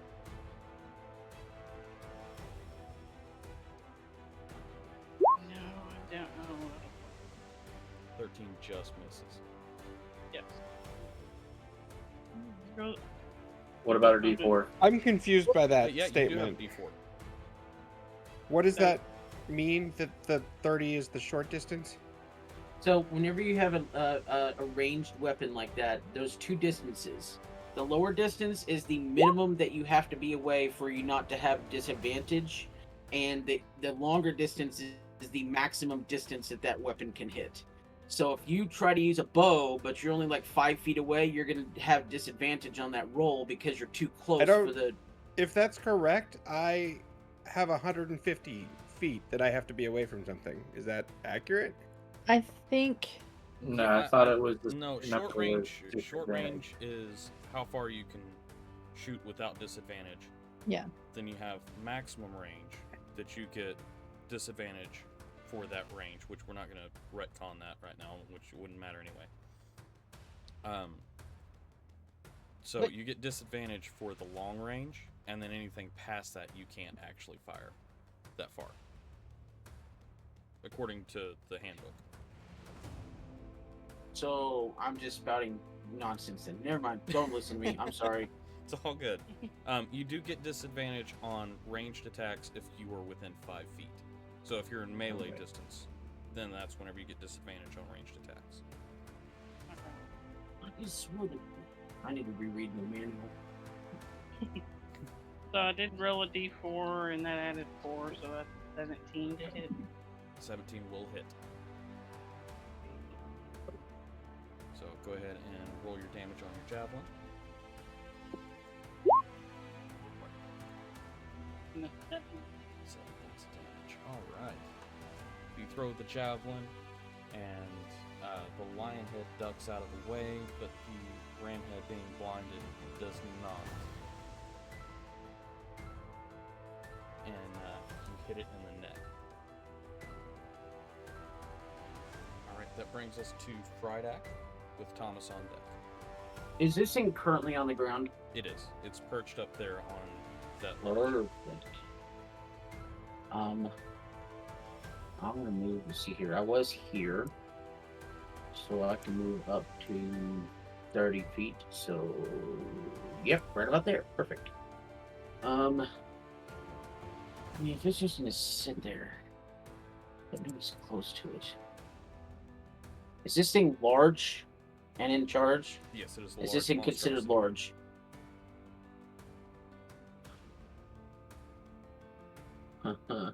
That'd be fun. Yeah, we're gonna give it a shot.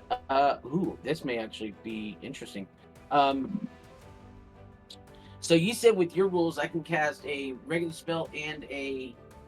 Can't. Oh wait, that has to be considered a bonus action. Yes. Dang it! I hate that.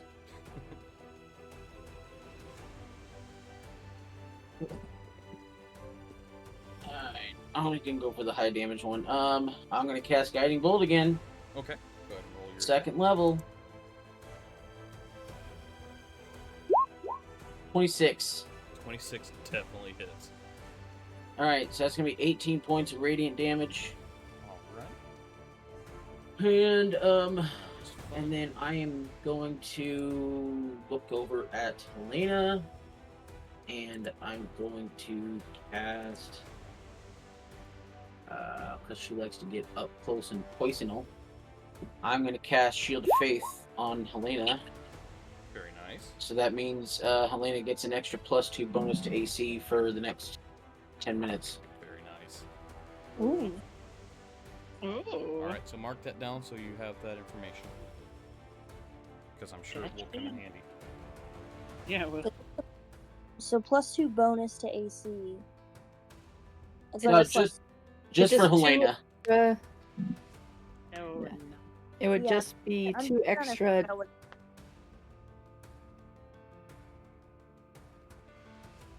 What, Alina? I'm just trying to figure out what it means.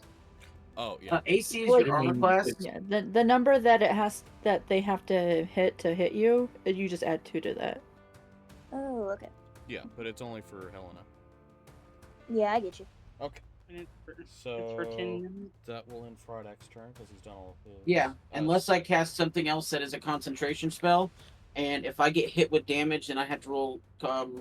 You have to roll Constitution. concentration. I have to roll concentration check to see if I can maintain concentration. Okay, so Gotcha. that brings us to Thomas with Alina on deck. All right. So, I think I'm gonna move a little closer. Okay. And then take another shot at this thing. All right, go for it. So I have this, but I also have, Also, well, that'll probably work. you have advantage Okay. because Frydak hit it with guiding bolt. I don't know that I Correct. need it in this case. Well, I guess I should take it because I might Yeah, get yeah, a you nat might 20, crit. You're crit master, so see if you but I can. didn't Okay, get a never nat mind. 20. All right, so 26 does hit. So then I get that and that. 8 points of piercing. That one didn't. Well, because it was.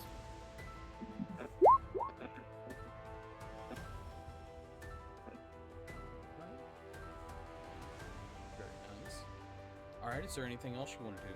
And that was a blindness arrow. All right, you guys love Blind the other blindness arrows. heads. All right, that is a natural 15, so that one does succeed on that check. All right. Anything else you want to do? No, I think that's gonna do it. All right. So you strike out and hit the lion head with another arrow, but it nicks it and it shakes off the effects of the blindness. Alina, you're up now. Okay. So Mouse, Frydek, and Helena, what HP are you guys at? I'm full health. I'm at 15 out of 24. I'm at 28. Or no, I'm not full health, but I'm only down 5, so don't worry about me. Okay. So I'm... let's see, 25, so I'm gonna go there. So I can use a movement, and then an action and a bonus action, right? Yes. Okay. So I'm going to throw my hand axe at it. Okay. Go ahead and roll your attack. No, I'm not. I'm gonna throw my hand axe 10 feet in front of me. All right. So yes, Right into that pit of lava. unfortunately does miss. Okay, and then hold on. I'm gonna cast Cure Wounds on myself because I'm at 4 out of 22. Okay. Yes, you should. Not to be that guy. Is Cure Wounds a bonus action for you? Yes. Okay. All right. Don't be that guy. With that, Are you sure about that? Believe so. Cure Alright. on my end, on my side, Cure Wounds is an action, while Healing Word is the bonus action. it should tell you on your character sheet. Yeah, time 1BA, right? Okay. Right, but on your... Never mind, sorry, go ahead. Yeah. If it says 1BA, then I'm that's fine. a bonus action. It's Okay, probably cool. because of her class. Yeah. Oh, that's dope. All right. So Yeah, Cure Wounds as a bonus action is really nice. I'm sorry Yeah, in it is. advance. With the ram head out of commission, this is going to fly down, land here. Actually, it's going to land up here on this ledge. It's going to turn towards the two of you, and it is going to use its fire breath. Oh gosh. So it's going to. That is a 15-foot cone. Each creature in that area must make a DC 15 Dexterity saving throw. Well, hi. Don't forget about Bless. Yes, you have bless. Ooh, that's fun. Glad I healed now. Yeah. Okay, so. Did you bless yourself, Alina, or did She you just didn't. bless? Oh no, Okay. not blood. Helena, you're in that 15-foot cone too. Hey. Why can't this dragon tiger thing just try and like charm me or something? I've got against being charmed. Why can't it I knew just set a charm to me? I knew I should have done what I was thinking I about don't doing think earlier, you're smart but enough didn't to do. charm somebody.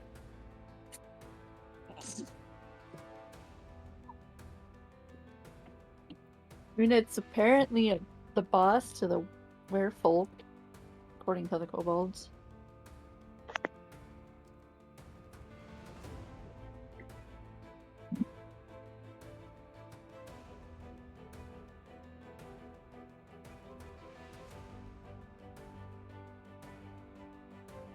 Helena, I need the Dexterity save from you. Oh, sorry. Dex save. Nice. All right. Don't forget your +4, because you'll Or definitely. yeah, your D4, because you might need it.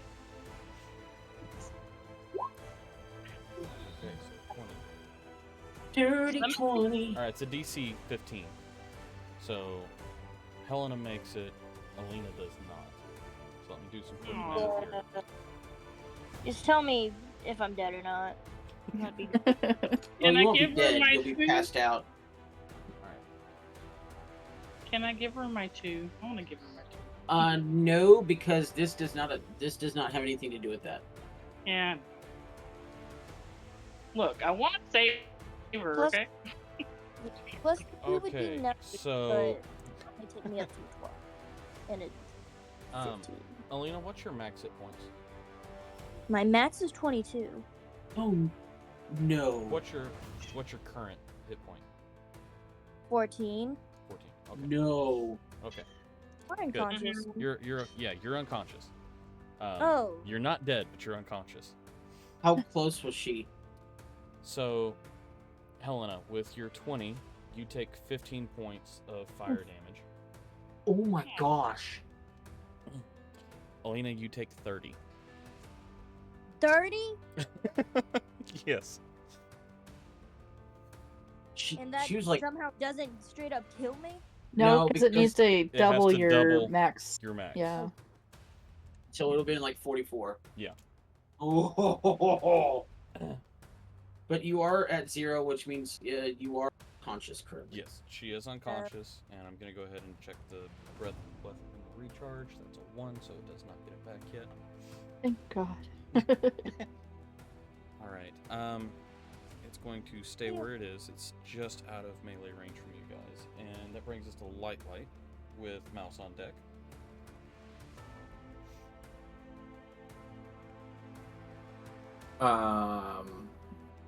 I do have an odd question. Okay. Helena, did you put that ring on? Mouse is the one who has the. Yeah, I have the other one.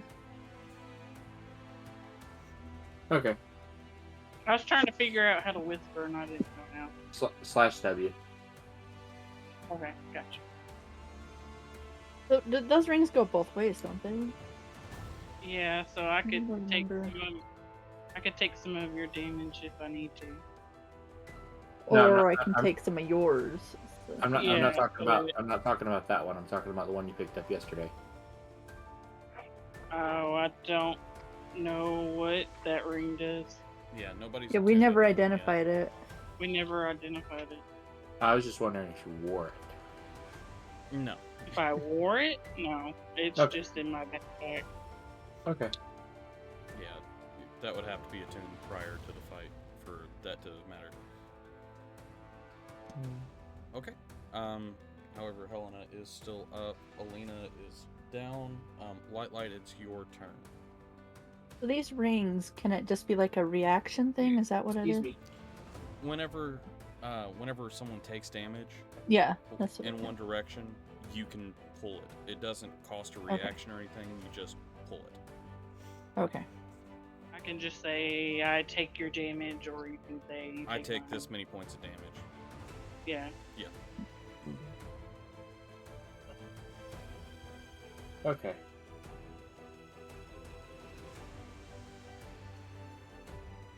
So remind me of this. Sorry. Go ahead. Remind on the spell thing. On the spell bonus action and action. Mm-hmm. So I can cast 2 spells on one turn as long as one is an action and one is a bonus action. Correct. Okay, just want to make sure. Okay. You're gonna use Fairy Fire? Yes. And sure.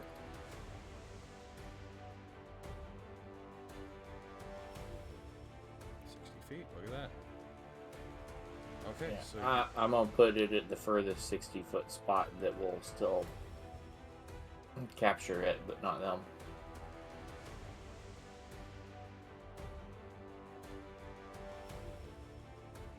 dexterity saving throw. Okay. DC 14. It does fail that saving throw, Woohoo! so it is lit up. Nice. This thing is lit. Oh gosh. Okay. And then I'm gonna spend 2 sorcerer points. Just for that. Right. 120 feet. Okay. Okay. 3 rays of fire. Go ahead and make the attacks.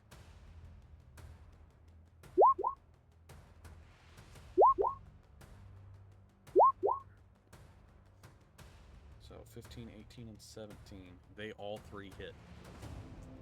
Ooh. Oh, I didn't even add my d4s on that. Neat. You don't need them.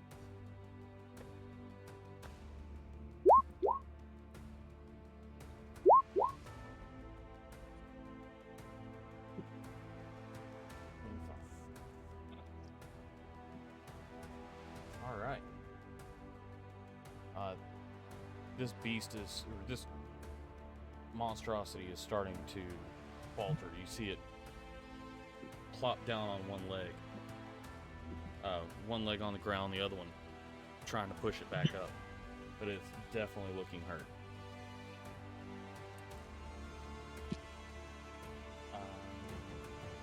With that. Unless you want to move. Do you want to move anywhere?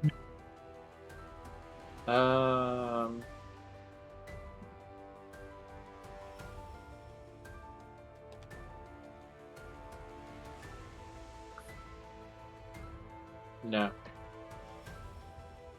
Okay. I need dex saving throws from everyone again.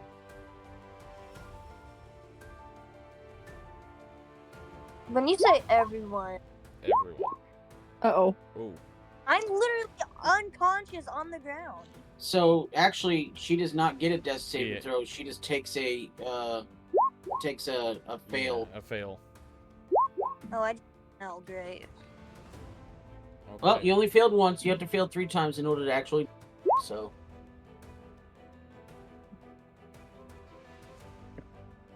Alright, so.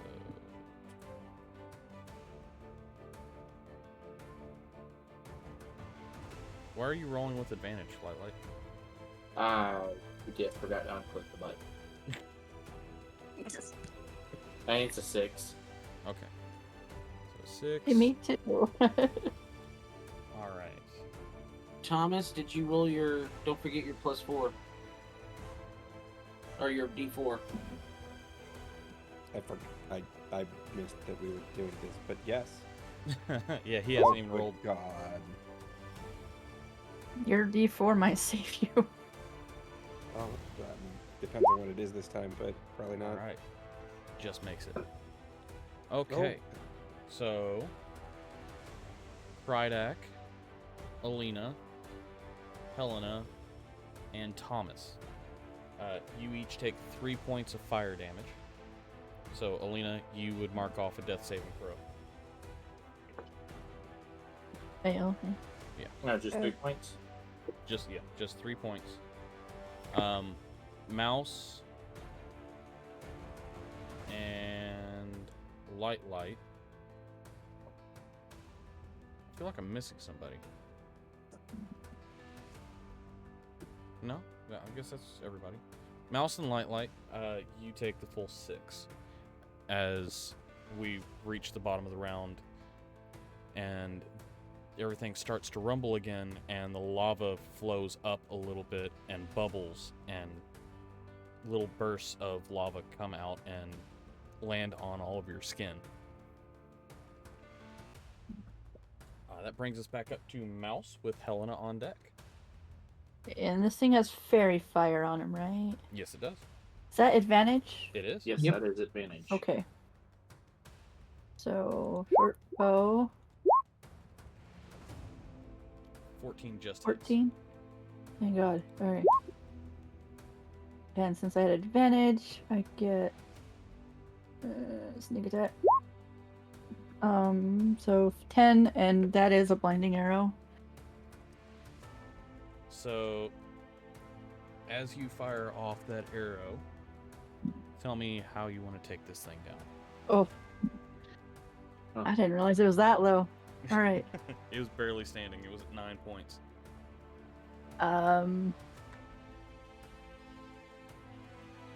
Yeah, I don't know. Just through the eye of one of the heads, I guess.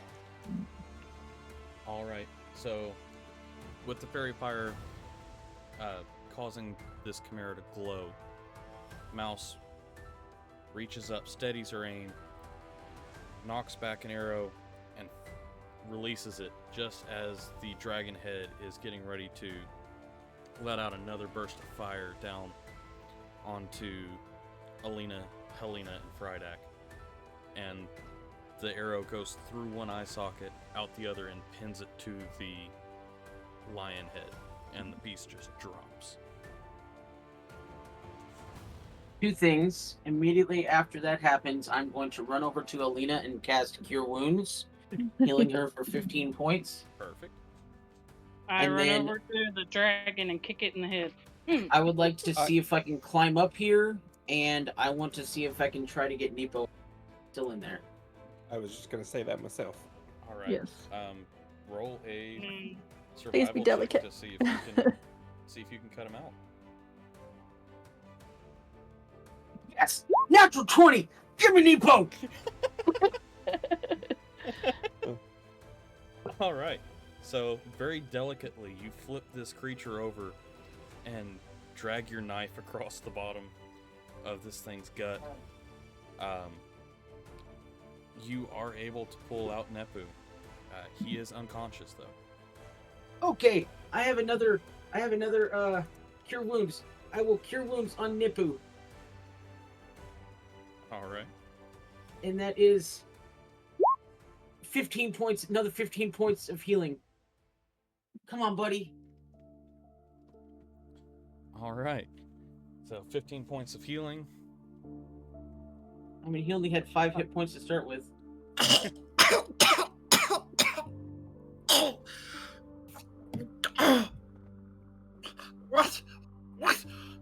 What happened? That thing ate you, but we saved you. We pulled you out, buddy. Napu looks around as his vision clears and he sees where he is. He remains completely terrified. No, this is when the kobold returns. It's okay. It's okay. Please get me out. It's dead. It's dead. The monster's dead. There's no more bad. Napu looks over his shoulder and sees the splayed open guts of the chimera and looks back at the party with the biggest puppy eyes you've ever conceived on a kobold. My friends, you saved us. You're the kobold who lived. My friends, here, please, take this. Napu reaches to his belt, takes the ornate blade, hands it out with both hands, and struggles up to one knee, bowing his head before you. So what you see is a very ornate blade that he grabbed from the armory before you left.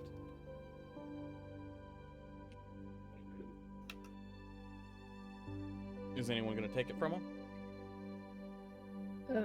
Mouse will, I guess. Yes, small friend. Yes, here. This is yours.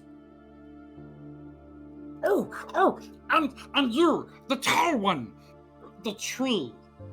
Yes. Napu digs into his pouch covered in the digestive juices of the chimera and quickly pulls out a small leather pouch. You can hear jingling inside. Yes, this for you. Well, thank you very much, Nepu. Don't you need this?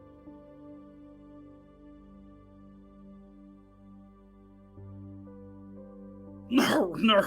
Kobolds no need. I hid it from the beast people. This for you. Well, thank you very much, Nipu. Now go Fr- back and heal your brothers. Friedak has a small leather pouch with a number of coins inside. And you, friend, do you like games? Napu points to Light. You do? Yes. Okay. So Napu reaches back into his pouch and pulls out 2 extremely tiny dice and hands the tiny dice to Friedak. To Light. They're light size. They're tiny fairy-sized dice. So I legit have like little tiny dice that I can put on a keychain. Like they have a little case. I sent Beard some pictures. Hope you guys get them. Yeah, I'm about to post them. Awesome. And the only thing Napu has left of value to him is his dagger. So he pulls off his dagger. You'll see a picture in a second. Yep. And who needs this?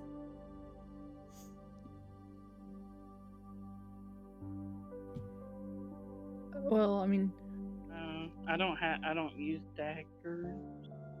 Mouse will hand the sword to Thomas, and she'll take the dagger. Yes. Okay. I don't want to take everything. No. Napur is home. We are free. I have many weapons and tools and things. My family is finally free. Thank you so much. We're glad we were able to help, Napu. I told you you'd be safe. Napu stands up, grateful for this miracle of salvation from the party. Doesn't even bother shaking off the slime that's all over him. And walks out of the chamber to tell his friends and his family that the kobolds are finally free of the enslavement of the lichens and the chimera.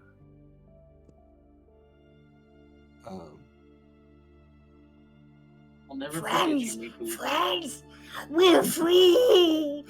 Kobolds is free. So, since we're here with a chimera, what Nervous good time. things can we get from a chimera? Yeah, I was just about to ask that. Bye, Nipu. Thank you. You're awesome. I miss you. Okay. So, Light, go ahead and roll an investigation check. Things that you can get from a chimera. You can get dragon scales. Let me get it. Really? Yeah, it's got a dragon head. Oh, yeah. So you can get dragon Another scales. one you to can add to get- my collection? Yeah, dragon scales, dragon head, dragon fangs. You Okay. can get the claws are from a lion. You can get ram's horns. You can get Blood, maybe? you can get chimera blood, which that's powerful stuff. What about, could we get a stinger? Because I thought that there was a... Chimeras do not A have stinger on. stingers. I think okay. that's Manticore. That is Yeah, that's Manticore. So, Thomas, you want to split up these perception or survival rolls? Sure. I would Why like did to y'all get everything? To be Well, because we have To be higher honest, when we survival rolls. to be honest, I think you have the best survival rolls, so you should probably actually do it. I have a +4, but okay. Yeah, I have a +8. I have a +3. Like you don't find much. So. So that Beard- said, I think we were splitting the profits of things like this. Right. Yeah. I'm still gonna split the profits with everybody. I'm just the higher chance of whoever has the highest survival. Beard, I'm looking at 1, 2, 3, 4, 5, 6, 7, Profit 8, isn't 9 what I'm worried rolls. about, but okay. Okay. Tell me if this makes sense. I have 1 for teeth, 1 for lion claws, 1 for ram's horns, 1 for... Okay, never mind, it's 8. I wrote stinger down. 1 for meat, 1 for blood, 1 for dragon scales, dragon head, and dragon fangs. Okay. So tell me what you're rolling for. Okay, so we'll start with teeth. Let's see here.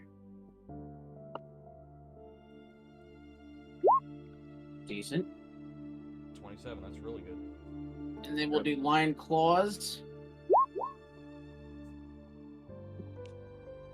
ram's horns, Okay. chimera meat. On, this is the good one. This is the one that's going to get us a lot of money. Chimera blood. Oh yes. Dragon scales. The dragon head. Nice. And dragon fangs.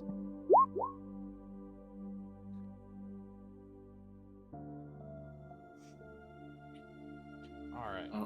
Beard, just in case you didn't see it, I took advantage on that roll. I did see that. Okay, so let me move you out of the way so I can remember what I put in that area.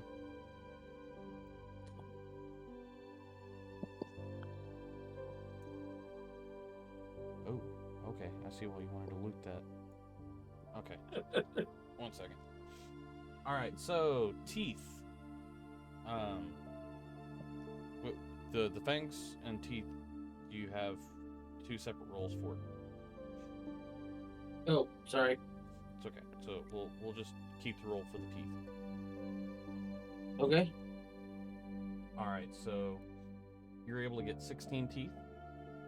Okay. Claws, you're able to get 6 claws. Okay. You're able to get both horns. Let's see. This is a large monstrosity. You'd be able to get 65 pounds of meat. Nice. With a 2 more years of jerky. With a 26, you are able to get 2.5 gallons of blood. With 15, you're able to get probably 25 scales. 27, you are able to get the head Yes. to add to your collection. And you said the fangs was part of the head, the teeth. Yes. All right. So just to make sure I have this right, I have 16 teeth. And are those like dragon teeth? Yes. Okay, 16 dragon teeth, 6 lion claws, 2 ram's horns, 65 pounds of chimera meat, 2.5 gallons of chimera blood, and 25 dragon scales and the dragon head. Yes. And could I also do an investigation check on the little bag of stuff that Nipu gave me? The little bag of stuff?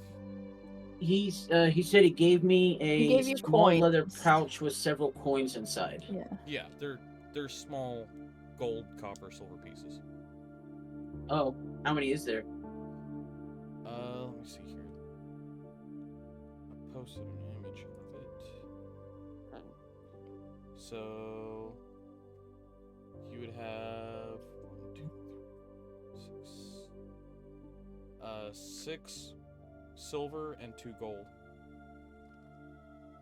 Okay, I'll just give that to Mouse to Okay. add to the party fund. Alrighty. How much was it again? Sorry. 2 gold and 6 silver. Okay.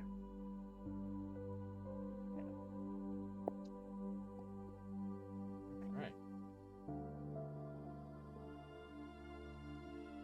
Light. That area over there was the Horde. So what they've been dragging in from town is over there, with a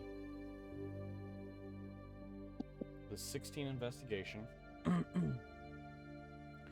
you would find a total of 15 coin purses of varying amounts of gold. If you dump it out and count it all out,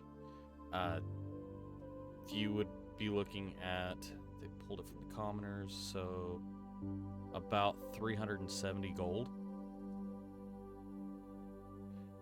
And you'd find about 50 copper pieces in there as well. There are various trinkets that you're able to find in there.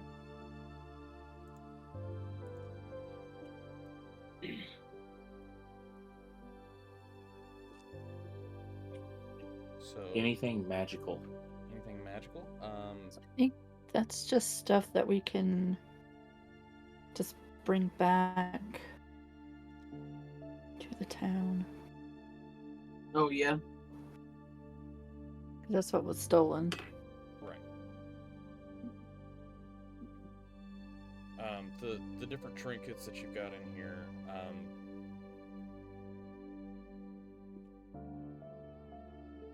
you see a petrified potato, kind of looks like it has a face. A frost-covered silver locket that's frozen shut. And a rose carved from coral. Ooh, fancy. What was it? Petrified potato. Oh, the last one, sorry. Oh, the last one. It's a rose carved from coral. Carved, okay.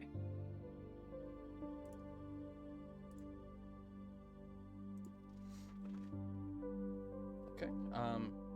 Anything else that you want to check out?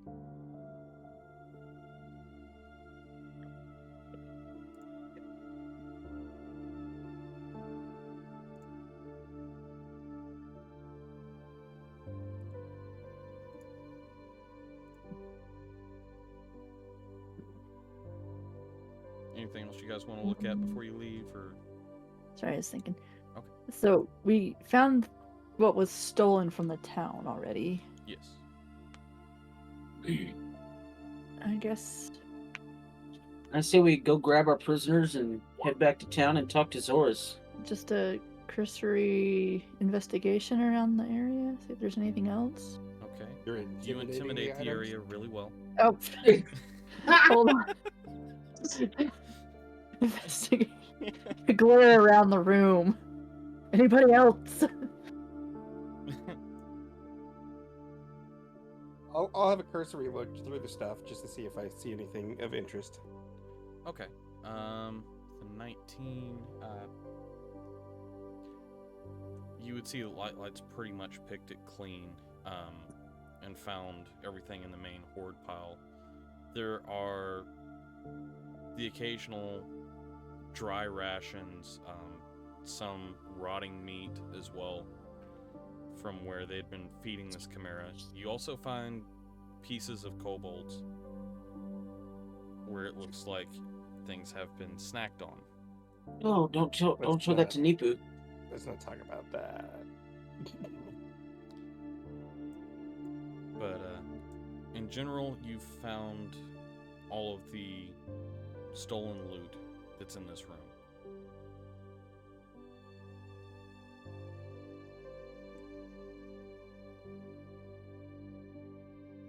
Alright, anything else I can do for you in here?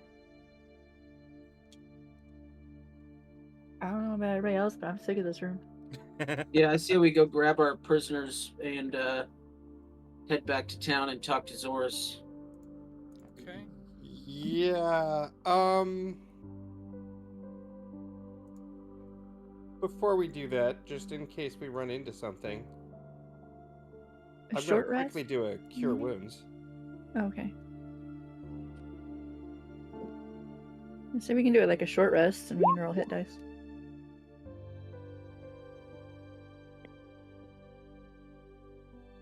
Or we could do that if we want it, like, whatever. I just... Just I'm need hurting. something.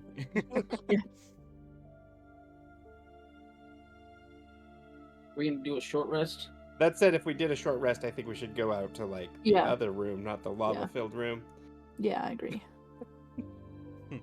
So maybe the alchemy lab where the prisoners are. Yeah, that might work. Make sure Nipu hadn't stabbed him.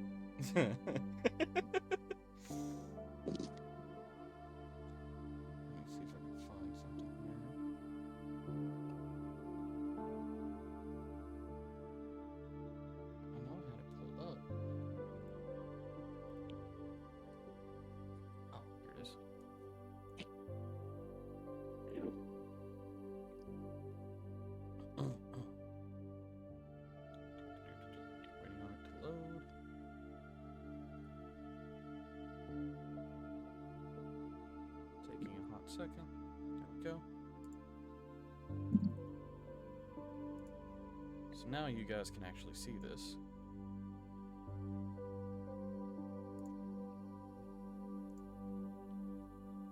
So this is where you walked through before, where you were led. Oh, nice. So we went around in a big old circle. Yeah.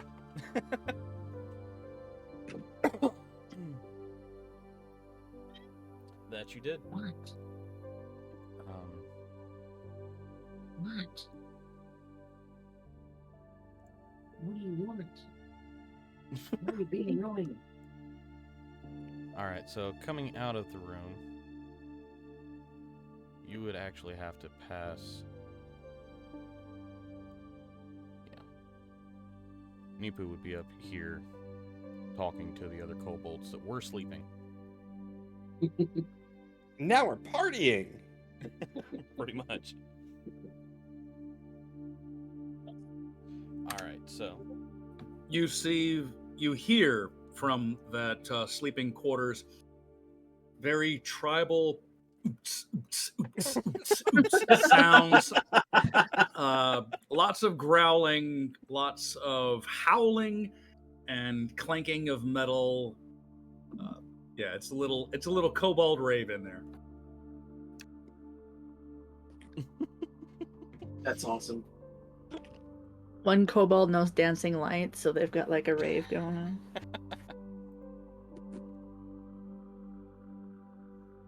As they're walking by, Frydek has no idea how to dance, but he's got his arms up and he's kind of shaking them a little bit to the music as he walks by.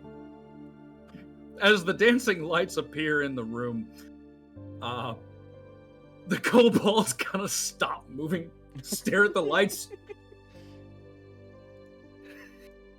Because none of them can use magic. Okay. They're just making a joke for a rave. staring at the lights, and then they start moving slowly and getting back to their party.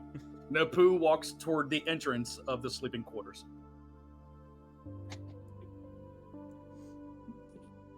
all right.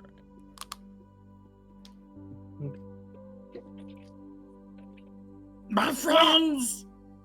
You saved us! Sounds like quite the party in there, Nipu. Napu reaches up really high with his hand out to Frydek. Mouse runs up to slap it. I was gonna hold. I had my hand out. I was gonna give him a high five. Mouse she does does. what? High five. Oh, to slap it. Oh. I think he's got it Slapping. out like a handshake. Oh. Yeah, it's not up like a high five. It's like extended in friendship. All right. So I will extend my hand and then, as gently as I can, try to squeeze his. But I may or may not unintentionally do a little bit of damage because he doesn't know You his own still strength. have to reach up, and so it still kind of would look like a high five. Napu enthusiastically puts his tiny little hand inside Frydek's massive paw and slaps the other hand around the backside and starts to shake Frydek's hand violently up and down. So you guys all see Frydek's hand start to move up and down very rapidly. In a manner that you've seen, in a manner that one of you has seen before. Like this scene would look familiar to you. because whenever he first came looking for you, and you flew up high, he went into a full T-pose, and then one of his arms started cranking. So you all watch as Frydek's head starts raising up.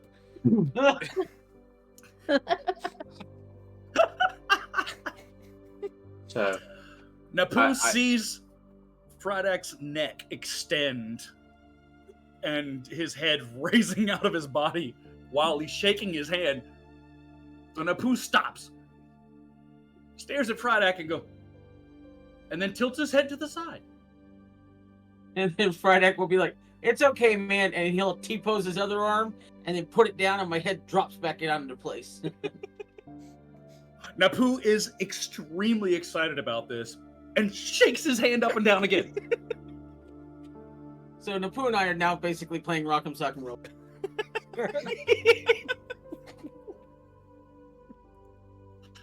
Oh gosh. So Napu and Frydek repeat this process several times. Napu tries to move Frydek's arm back and forth instead of up and down to see what happens, and of course nothing happens. Oh my gosh.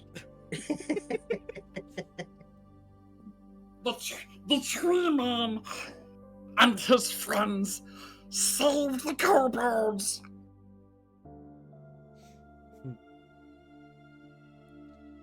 And that is going to be the story that Napu shares with his tribe, and then the word will spread to other tribes.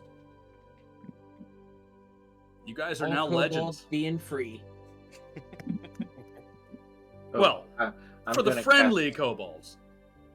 So I'm going to cast Minor Illusion Oh no. for the beating of drums to join in the music. Oh, okay. Oh. Napu lets go of Frydek's hand, looks at the adventurers with love and adoration all over his face, his little draconic face, and tears, happy tears, stream down his cheeks. You have saved an entire tribe. And he rejoins his friends and family. A tiny kobold comes out of the corner, walks up to Napu. Napu picks them up into his arms and points at the group. See? Kobold's friends. They saved us. The tiny kobold raises one of its little arms and makes a fist repeatedly as a toddler would wave. And Napu spins them around and continues dancing with his friends. All right. So, as you leave the party and head back over to a place where you can rest, is it going to be where you lock them up, or is it going to be in the room that you fought them in? Probably the lock alchemy them lab up, where I we think. can. Yeah. Where we can lock the door if we need to. Okay. So you all Or make bar your the way door or whatever. back to the alchemy lab. You lock the door behind you. You see the two were creatures in the cages. One of them sobbing, the other one panicking as they've woken up and realized that they cannot see. But you were able to complete a long rest. Oh, another long rest. Yeah, you're able to complete a long rest. And you also level up. And that's where we're going to end tonight. Alrighty. Good job, guys.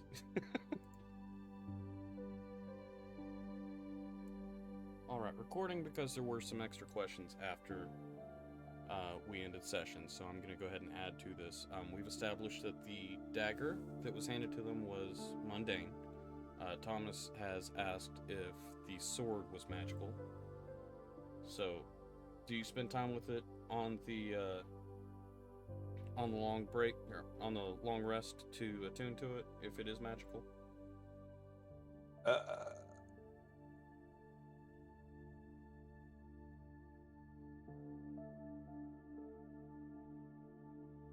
I guess I don't 100% understand what that means. Like, Me- what would I have to, like, would I have to focus on that?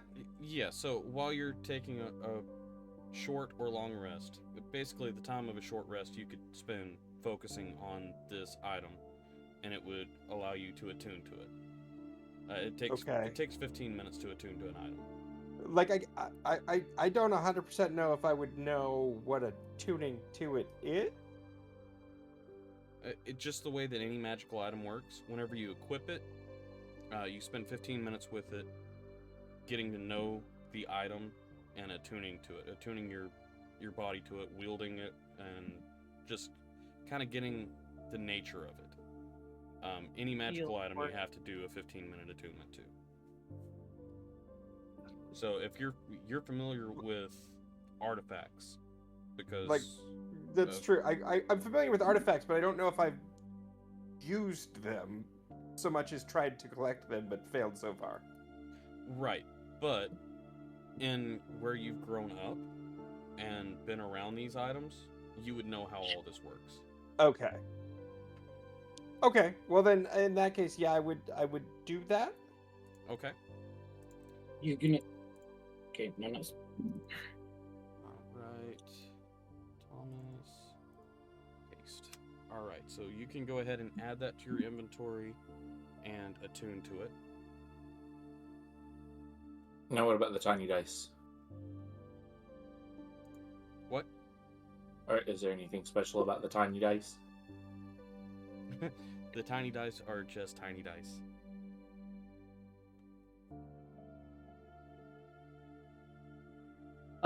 Quick question.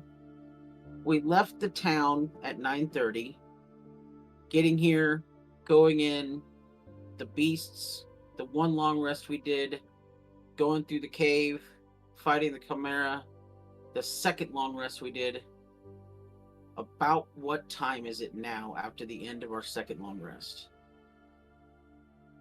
So, Just so we know when we get back to town. so this would, let's see, 8 hours plus.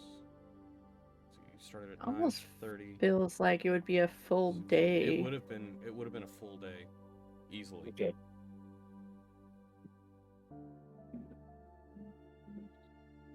Oh, that just gave me an idea. D-Well just gave me an idea. Well, that's a scary thought. I just need to find it. All right, and with that, we're gonna go ahead and close this out.